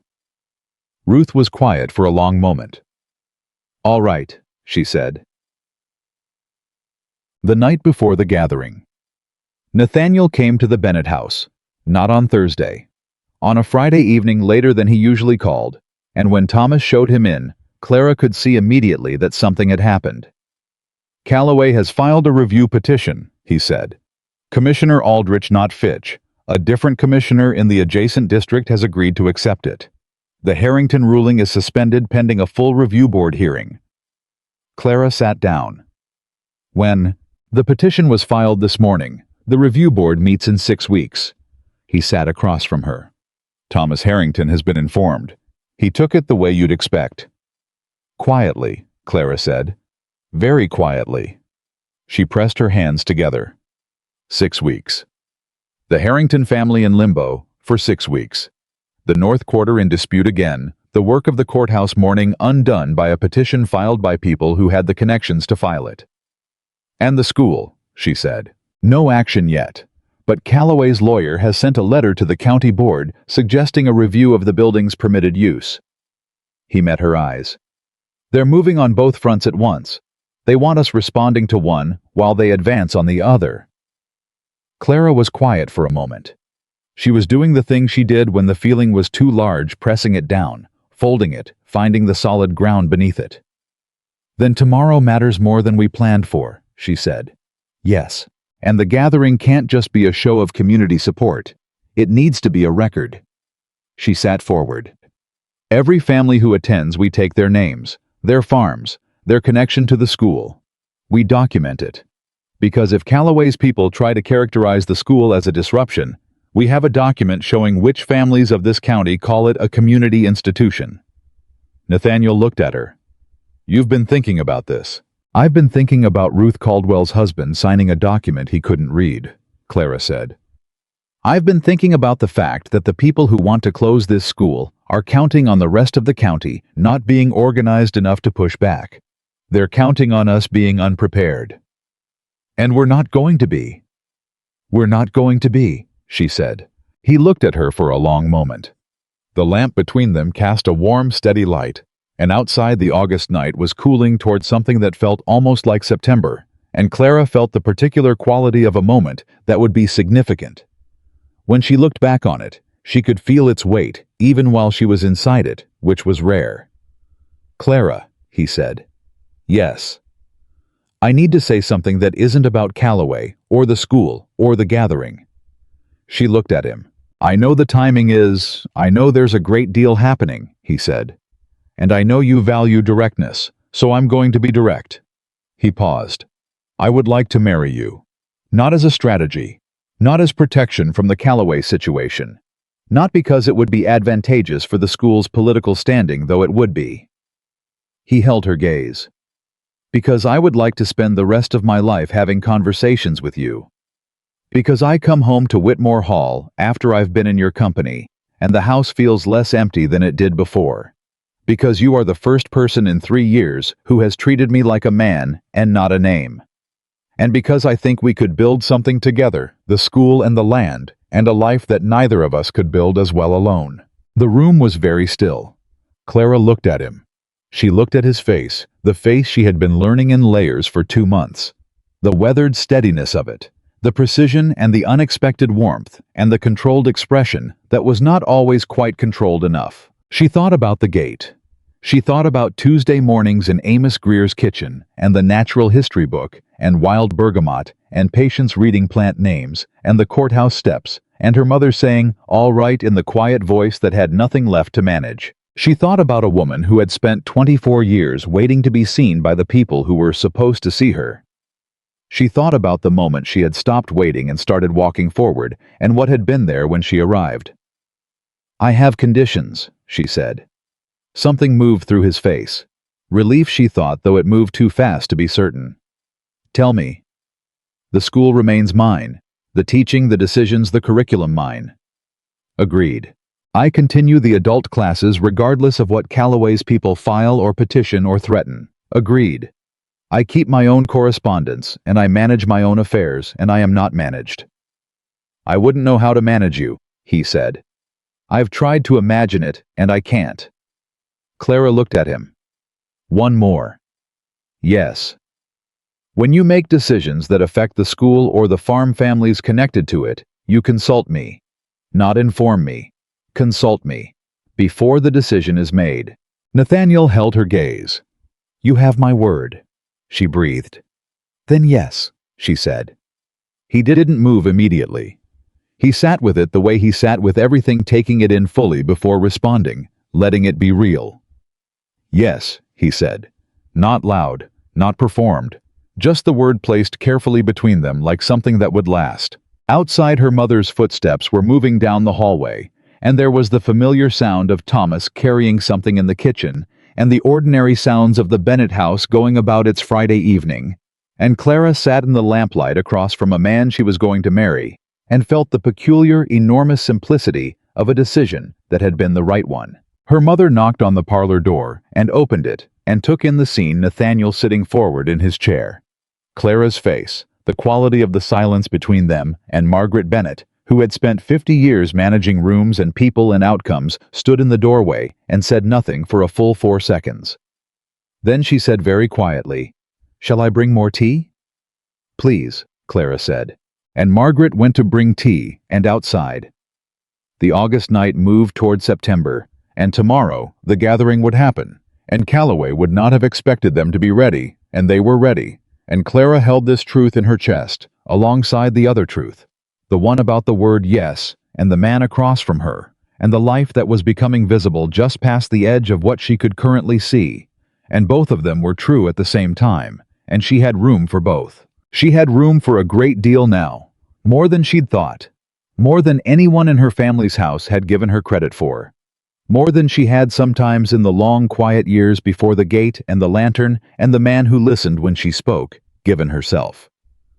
The morning of the gathering, Clara was up before the sun, not because she couldn't sleep. She had slept deeply and without the anxious half-wakefulness that had plagued her for years, but because there was something she needed to do before the day became what it was going to become, and she needed to do it alone. She dressed without waking anyone. She walked the 2 miles to the school building in the early morning gray, in the particular quiet of an August dawn, before the heat arrived, and she unlocked the door and stood inside. 22 children were registered now. 14 adults had expressed interest in the evening literacy classes she was planning to begin in September. The board was up, the chalk was stacked, and along the east wall where she had asked Nathaniel to install 2 additional shelves, there were 31 books. Some donated by families in the county who had heard about the school and sent what they could spare. Some purchased by Nathaniel. 3 of them brought by Clara from the Bennett House books she had owned since childhood, and read until their spines gave out and read again. She ran her hand along the shelf. She thought about the Friday night in the parlor, and yes, and the word placed between them like something built to last. She thought about what today needed to be, and what she needed to be inside it. Then she walked back home, changed into her best dress, and went to meet the day. Whitmore Hall had never hosted anything quite like it. The families began arriving at 2 o'clock. They came in farm wagons, and on horseback, and on foot in working clothes, and in the best they owned, and they filled the main hall of Whitmore Hall with a sound and a quality of presence that the house had not contained in the years of Nathaniel's solitary report-reading evenings. Children ran. Men shook hands with the straightforward grip of people who used their hands for work. Women found each other across the room with the swift, instinctive radar of people who had things to say and had been waiting for a room large enough to say them in. Amos Greer came with all 3 of his children, including Patience, who arrived with a book under her arm and immediately located the corner of the room with the best light and sat down in it. Thomas Harrington came with his wife and his 2 sons, and the particular dignity of a man walking into a fine house, knowing he had every right to be there. Ruth Caldwell came with Mary, who was 7 years old and had been attending the school for 3 weeks and had already, Clara had noted with satisfaction, developed the specific hunger of a child who has discovered that reading opens doors she hadn't known existed. Commissioner Fitch came, which Clara had hoped for but not counted on. He arrived with 2 members of the county board and the expression of a man who had decided after some deliberation which side of a question he intended to be on. Helena Marsh came last, 20 minutes after the hour, with the unhurried timing of a woman who had been deciding until the final moment whether to come at all. She stood in the doorway of Whitmore Hall and looked at the room, at the farm families and the children and the county officials, and Clara Bennett standing near the front talking to Thomas Harrington's wife. And something moved through her expression that Clara, watching from across the room, couldn't entirely read. She would read it later. She filed it now. Nathaniel moved through the room the way he moved through every room, without announcing himself, without performance, but with a gravitational steadiness that meant people knew where he was without having to look. He shook Thomas Harrington's hand. He crouched down to say something to Patience that made her look up from her book long enough to respond with the short, direct answer of a child who considers conversation a reasonable interruption only when the other person says something worth responding to. He caught Clara's eye from across the room. Just that eye contact, brief and steady, the kind that said, "I see you, and I'm here, and we're in this together." Then he moved on. Clara called the gathering to order at 2:30. She stood at the front of the room, not on a platform, not elevated, just standing where everyone could see her, and she waited for the noise to settle, and it settled faster than she expected, which told her something about the quality of attention in the room. "Thank you for coming," she said. "All of you. I know some of you traveled a considerable distance, and I know it's a Saturday, and there are other things you could be doing with it." She paused. She had thought about what to say, and then decided not to prepare too carefully, because prepared speeches sounded like prepared speeches, and this room deserved something more honest than that. "Most of you know why we're here," she said. "The school has been open for 6 weeks. 22 children are enrolled. We're planning to begin adult classes in September." She looked around the room at the farm families, at Commissioner Fitch, at Helena Marsh, standing near the back. "We're also here because there are people who want to stop it. People who have filed legal petitions and sent social calls and used every tool available to them to suggest that this school is a problem rather than a solution." The room was very still. "I want to say something about that directly," Clara said, "because I think you deserve directness rather than careful language." She kept her voice even and clear. "The people opposing this school are not opposing it because it's disruptive. They're opposing it because it works. Because a county full of families who can read their own land grants and their own wage agreements and their own legal documents is a county where certain advantages disappear. And they would prefer those advantages not to disappear." Nobody spoke. The kind of silence that meant people were listening with their whole bodies. "That's why we're here," Clara said. "Not to fight them, not today, not in this room. Today we're here to be visible, to be counted, to be something that can't be easily undone because it has too many people behind it." She looked at Thomas Harrington, who was standing near the side wall with his hat in his hands. "Thomas." Harrington looked up. "Will you tell them what the school has meant to your family?" she said. He hadn't been prepared for that. She could see it in his face, the brief flash of a man caught off balance. But he was also not a man who backed down from plain questions, and so he straightened and spoke. "My youngest," he said, "is 8 years old.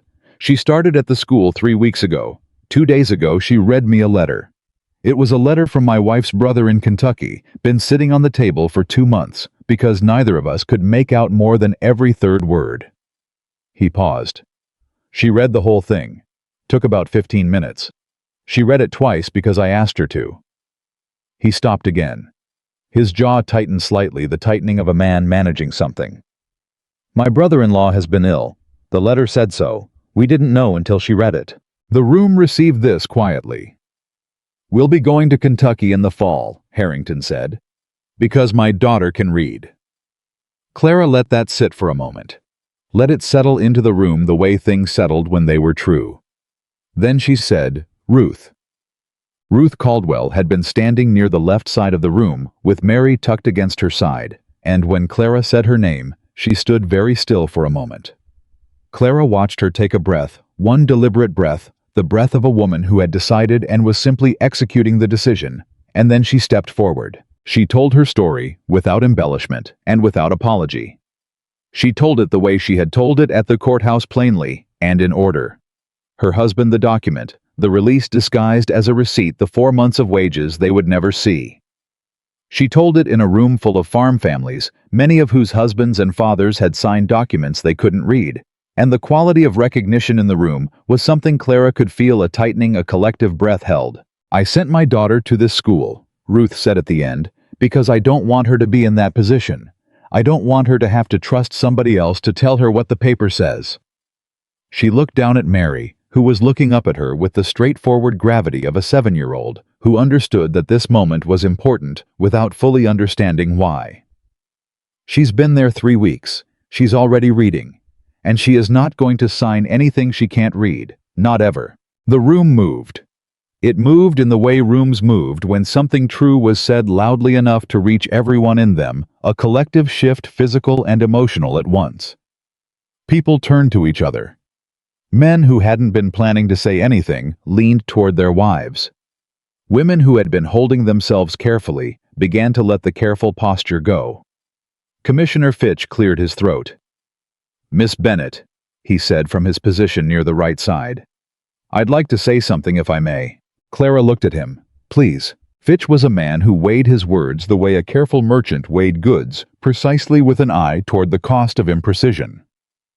"The county has a legal obligation," he said, "to ensure that land transactions and contractual agreements are conducted fairly. That obligation has not always been met." He paused. "A school that increases the capacity of county residents to participate in their own legal and economic affairs is not a disruption to county order. It is a fulfillment of county order." He looked around the room, then back at Clara. "I intend to say so to the county board." Clara held his gaze. "Thank you, Commissioner." It was in that moment, the moment after Fitch finished speaking, and the room took its next breath, that Helena Marsh moved. She moved from the back of the room toward the front, and people stepped aside, not because she demanded it, but because there was something in her bearing that made room for her. She stopped when she reached a point where the room could see her clearly. "I owe Miss Bennett an apology," she said. The room stilled completely. Helena Marsh did not apologize to people. This was widely understood. It was one of the fixed points of the county's social geography. "I came to her house 3 weeks ago," Helena continued, "and I advised her to be delicate. I used careful language to suggest that she should make herself smaller to avoid making powerful people uncomfortable." She paused. Her voice had the particular quality of a woman who had been carrying something and had made a decision about it. "I was wrong to do that. Not wrong to warn her she deserved the warning. Wrong to present smallness as the appropriate response to it." She looked at Clara directly. "I came today because I wanted to see what she chose instead. And I have seen it. And I want to say publicly that the school has my support. My personal support. And if my husband's influence in the assembly can be of use in the matter of the Harrington Review petition, I will be speaking to him this evening." The silence lasted 1 full second. Then Amos Greer started clapping. He clapped the way working men clapped, with his whole hands, without self-consciousness, not performing applause, but actually giving it. And the room followed, and the sound of it filled Whitmore Hall in a way that Nathaniel, standing near the back, had never heard his house sound before. Clara looked at Helena Marsh. "Thank you," she said. "Don't thank me," Helena said with a small dry quality that Clara recognized as the closest this woman came to warmth in public. "I came for my own reasons. I don't enjoy discovering I've underestimated someone." "I've had some practice," Clara said, "at being underestimated." "I know," Helena said. "I could tell. It was in your posture when I walked into your mother's parlor. The posture of a woman who has had to hold herself together without anyone helping her hold." She paused. "I should have seen it then. I see it now." The gathering lasted 3 hours. By the time it ended, Clara had collected the names and farm affiliations of 41 families. Commissioner Fitch had given his commitment on the record and shaken hands with Thomas Harrington in front of 20 witnesses. 2 women who had heard about the adult literacy classes had signed their names slowly, carefully, with the particular concentration of people writing their own names, for possibly the first time in years, on the sheet Clara had prepared. Ruth Caldwell had signed hers with a confidence that suggested she had been practicing. When the last carriage had rolled away and the last family had made their way down the drive, Clara stood in the main hall of Whitmore Hall while Nathaniel's household staff quietly restored the room, and she felt the weight of the afternoon moving through her, not exhaustion exactly, though that was present too. Something larger. The feeling of a day that had done what it was supposed to do. Nathaniel came to stand beside her. "Helena Marsh," he said. "I know. I didn't see that coming." "Neither did I," Clara admitted. "But I think she's a woman who made certain choices when she was young. Choices about how to survive and how to matter. And she made them because those were the tools she had. And then she walked into a room full of farm families and saw what different tools looked like. Clara paused. She'll talk to her husband. He'll listen. He listens to her on things that matter, because she's rarely wrong about what matters. You figured all that out in an afternoon. I figured some of it out 3 weeks ago in my mother's parlor, Clara said. The rest filled in today. He was quiet for a moment. Commissioner Aldrich filed the review petition before he knew Fitch's position or Helena Marsh's. By the time he finds out what happened here today, the political math will have changed. And Callaway, she said. Callaway will push on the building use petition. He doesn't have another move. Nathaniel turned to look at her. But he's filing it into a county where 41 families just signed their names to a document supporting the school, where the county commissioner is on record in support, and where the wife of an assemblyman has publicly reversed her position. He paused. He still has connections. This isn't over. I know, Clara said. But we've changed the shape of it. Yes, he said. We have. The building use petition arrived at the county board 6 days later. It was exactly what Nathaniel had predicted: a formal challenge characterizing the Whitmore School as a commercial operation in a non-commercially zoned building, which was a legal argument. So thin it was nearly transparent, but which required a formal response and a board hearing and a lawyer, which cost time and money and attention that Callaway was counting on them not having. He had miscalculated. Helena Marsh's husband, assemblyman. Gerald Marsh was a man who had been in Virginia politics long enough to recognize a bad investment when he saw one heading toward him. His wife had spoken to him the evening of the gathering and had spoken plainly, which she did rarely enough that he paid attention when she did. By the following week, 2 of Callaway's assembly allies had quietly communicated that they were unavailable for the particular favor Callaway had been expecting. Nathaniel handled the legal response to the petition himself with a lawyer from Fredericksburg who had handled land cases for 20 years and who read the building use challenge and said with the flat satisfaction of a man who had seen worse, "This will not survive a hearing." It did not survive a hearing. The county board dismissed the petition in the 3rd week of September, 3 weeks before the adult literacy classes were scheduled to begin. The vote was 4-1. Commissioner Aldrich cast the single dissenting vote and then immediately departed the proceedings without speaking to anyone. Clara heard the news on a Thursday morning from Nathaniel in the Bennett parlor with her mother in the next room, making enough deliberate noise with the tea service to indicate she was listening without appearing to listen. "It's over," she said. "The petition is over. The Harrington Review Board hearing is in 2 weeks. Helena Marsh's husband has been in correspondence with Commissioner Aldrich." Nathaniel paused. "I believe the review will go the way it should go." Clara let out a breath.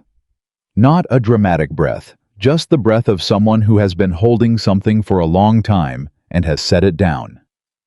"The adult classes start on the 15th, she said. "I know. I have 11 people registered. 2 of them are women who haven't told their husbands yet because they weren't sure they'd be permitted to attend." Nathaniel looked at her. "Are they coming anyway?" "Yes," Clara said. "They're coming anyway." Something moved through his face. "Good," he said quietly. The Harrington Review Board hearing was held on the first Tuesday of October, when the Virginia summer had finally relented and the air had the cool, specific quality of early fall. Clara attended. She sat 2 rows behind Thomas Harrington and his wife, close enough to see the line of Thomas's shoulders. The set of a man who had been in limbo for 6 weeks and was holding himself together through the particular discipline of a person who has no choice but to keep going. The review board was composed of 5 commissioners from across the district. Commissioner Aldrich was not among them, which was notable, and which the Harrington family's newly acquired lawyer, a young man from Warrenton, who charged reasonable rates and had studied the 1803 land grant with the ferocity of someone given his first real case, had noted in his opening statement. The hearing took 2 hours and 40 minutes. At the end of it, the review board chair, a compact, deliberate man named Morrison from Culpeper County, who had the reputation of a man who read documents before discussing them, read the ruling in the flat, even voice of institutional authority. The 1803 land grant boundary stood. The 1814 survey was formally invalidated for failure to complete required reclassification proceedings. The Harrington North Quarter was confirmed in full title. Thomas Harrington did not make a sound. His wife put her face in her hands for a moment. Then she took them away and sat straight. His older son put a hand on his father's arm. Clara watched this from 2 rows back and felt the particular grief that was not grief of witnessing a family receive back what should never have been taken from them. The complicated mix of relief and anger at the necessity of the relief. The wrong made right that could not quite erase the fact that it had been made wrong. Nathaniel, sitting beside her, said nothing. She was glad he said nothing. Some moments didn't need commentary, they needed witnesses. Afterward, on the courthouse steps, Thomas Harrington found her. He looked like a man who had put down something very heavy and was still recalibrating his posture. "Miss Bennett," he said. "Mr. Harrington, I heard what you said at the gathering." He stopped, started again. "My daughter read us the letter from Kentucky. We went to visit my wife's brother in September. He's doing better than the letter said. She said—" He stopped again, cleared his throat. "My daughter. She said when she grows up she wants to do what you do, teach people to read." Clara felt something in her chest that was too full for her usual composure. "Tell her," Clara said carefully, "that there will be room for her." Harrington nodded, one solid nod. Then he held out his hand, and she shook it, and it was the handshake of 2 people who had been through something together and knew it. She married Nathaniel Whitmore on a Saturday in November, in the small church in the county where she had been baptized 24 years earlier, in the same blue dress she had bought with 3 months of careful saving and worn to the ball where everything began. She wore it because it was the dress she'd been wearing when she stood at the gate, because the story had begun there, and the dress was part of the beginning, because she had decided she was not going to pretend the gate hadn't happened, or the invitation, or the standing alone in the summer dark while the music played inside. Those things had happened. They were part of who she was. And who she was had turned out to be exactly enough. Margaret cried. Not managed crying. Actual crying, the kind that arrived without permission, that Margaret dabbed at with a handkerchief and would probably not acknowledge directly for several weeks. Clara saw it and felt in her chest something settle that had been unsettled for a very long time. Elizabeth stood beside her as her only attendant. Before the ceremony in the small anteroom where Clara was waiting, Elizabeth straightened the collar of the blue dress with steady hands and then stepped back and looked at her sister. "You look," Elizabeth said, "like someone who knows exactly where she's going." "I do," Clara said. Elizabeth was quiet for a moment. "I'm going to ask you something, and I need you to answer honestly." "Always. When you were standing at the gate," Elizabeth said, "that night, did any part of you know that it was going to change everything?"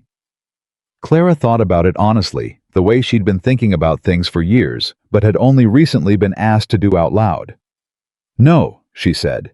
"I thought I was going to stand there until I could collect a hired carriage and go home without having to explain myself." She paused. "I was very tired. I was trying to decide if I was going to cry. Were you?"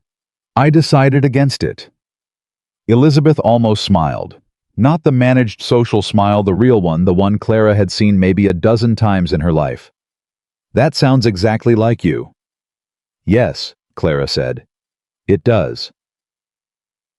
The school had 31 children enrolled by the time Clara stood in its doorway on the first Monday after her wedding and counted them. The adult literacy class had 13 students meeting 3 evenings a week, taught by Clara on 2 of those evenings and by a woman named Sarah Oakes, one of the 5 teachers Clara had identified in August, and the best of them with the particular gift of patience without condescension on the 3rd. Ruth Caldwell's husband, James, had enrolled in the adult class. He had come the first evening with the expression of a man walking into a room. He wasn't certain he was allowed to enter, and Clara had met him at the door and shaken his hand and said, "Come in, Mr. Caldwell. Sit wherever you like." And he had come in and sat down, and by the end of the second evening had read 3 sentences aloud to the room without stopping. Ruth had been there for it. Clara had watched Ruth's face during those 3 sentences, the way it moved through something that had no single name, that was made of relief and grief and ferocity and love all at once. She had looked away. Some things were too private to witness for long. On that first Monday after the wedding, Patience ran the length of the school building from the door to the east wall and back. For no reason Clara could identify, except that Patience occasionally needed to run, and had decided the school building was an acceptable track. Then she sat down in her corner and opened the book she was working through, a collection of botanical essays, which she was reading at an adult level at age 8, and which she would finish by Christmas and need replacing, which Clara had already arranged for. Daniel Greer, 11 years old, was in the corner across from her, working through a land survey textbook that Clara had ordered from a bookseller in Richmond, specifically because Daniel had said 4 months ago that he wanted to read the survey maps his father couldn't understand. He had understood the first 2 chapters already. He had come to Clara last week with a question about metes and bounds that she had answered, and then he had asked a follow-up question she hadn't expected, and she had told him honestly that she didn't know and they should find out together. They were finding out together. That was what the school was. 6 months after the wedding, a letter arrived at Whitmore Hall addressed to Clara Bennett. Whitmore, from the office of Assemblyman Gerald Marsh. She opened it at the breakfast table, while Nathaniel read his correspondence across from her. She read it twice. Then she said, "Gerald Marsh is proposing a county literacy initiative, modeled on the school. He wants to present it to the Assembly in the spring session." Nathaniel put down his letter. "He's citing the school specifically," she said. "The enrollment numbers, the adult class outcomes." She looked up. "He's asking if I would be willing to speak to the Assembly Committee." Nathaniel looked at her across the breakfast table. "In Richmond," she said. "I heard." "To the Assembly." "I heard that too." Clara set the letter down. She looked at it for a moment. She thought about a woman who had stood at a gate in the summer dark with a damaged invitation, waiting for someone to come back for her. She thought about the 24 years before the gate, and the months after it, and everything that had been built in the space between. She thought about Patience running the length of the school. She thought about James Caldwell reading 3 sentences aloud. She thought about Thomas Harrington's daughter reading a letter from Kentucky, while her father listened with the specific, profound attention of a man hearing news he had waited 2 months to receive. "When does he need my answer?" she said. "The letter," Nathaniel said. "Yes." "What does it say?" "By the end of the month." "That's 3 weeks." "Yes." He looked at her steadily. "Do you need 3 weeks?" Clara looked at the letter, then at her husband, then back at the letter. "No," she said. She picked up her pen. She had been waiting to be seen for 24 years. She had been invisible to the people who were supposed to know her. She had stood outside rooms she had every right to enter and folded herself small to fit into spaces that weren't built for her, and pressed things down that deserved to be spoken and waited for someone to come back. No one had come back. And then she had stopped waiting and walked forward, and the world had turned out to be a great deal larger than the gate. She was not the same woman who had stood in the summer dark holding a damaged invitation. She was the woman who had walked through the door, and she was still walking. She wrote her answer. She sealed the letter. She set it beside her plate and picked up her coffee and looked across the breakfast table at a man who had ridden the north boundary one morning in May and seen a woman through a kitchen window and remembered her name, and she felt the full, uncomplicated truth of a life that had turned out to be hers. Not given to her. Not rescued into. Not the result of someone else's choice. Hers. Built by her own hands, with her own voice, in a world that had not initially made room for her and had been required by the steady, patient, unglamorous force of her refusal to disappear to make room after all. She had not been chosen and thereby become worthy. She had been worthy and had walked forward and had let the worthy life find her. That was the whole of it.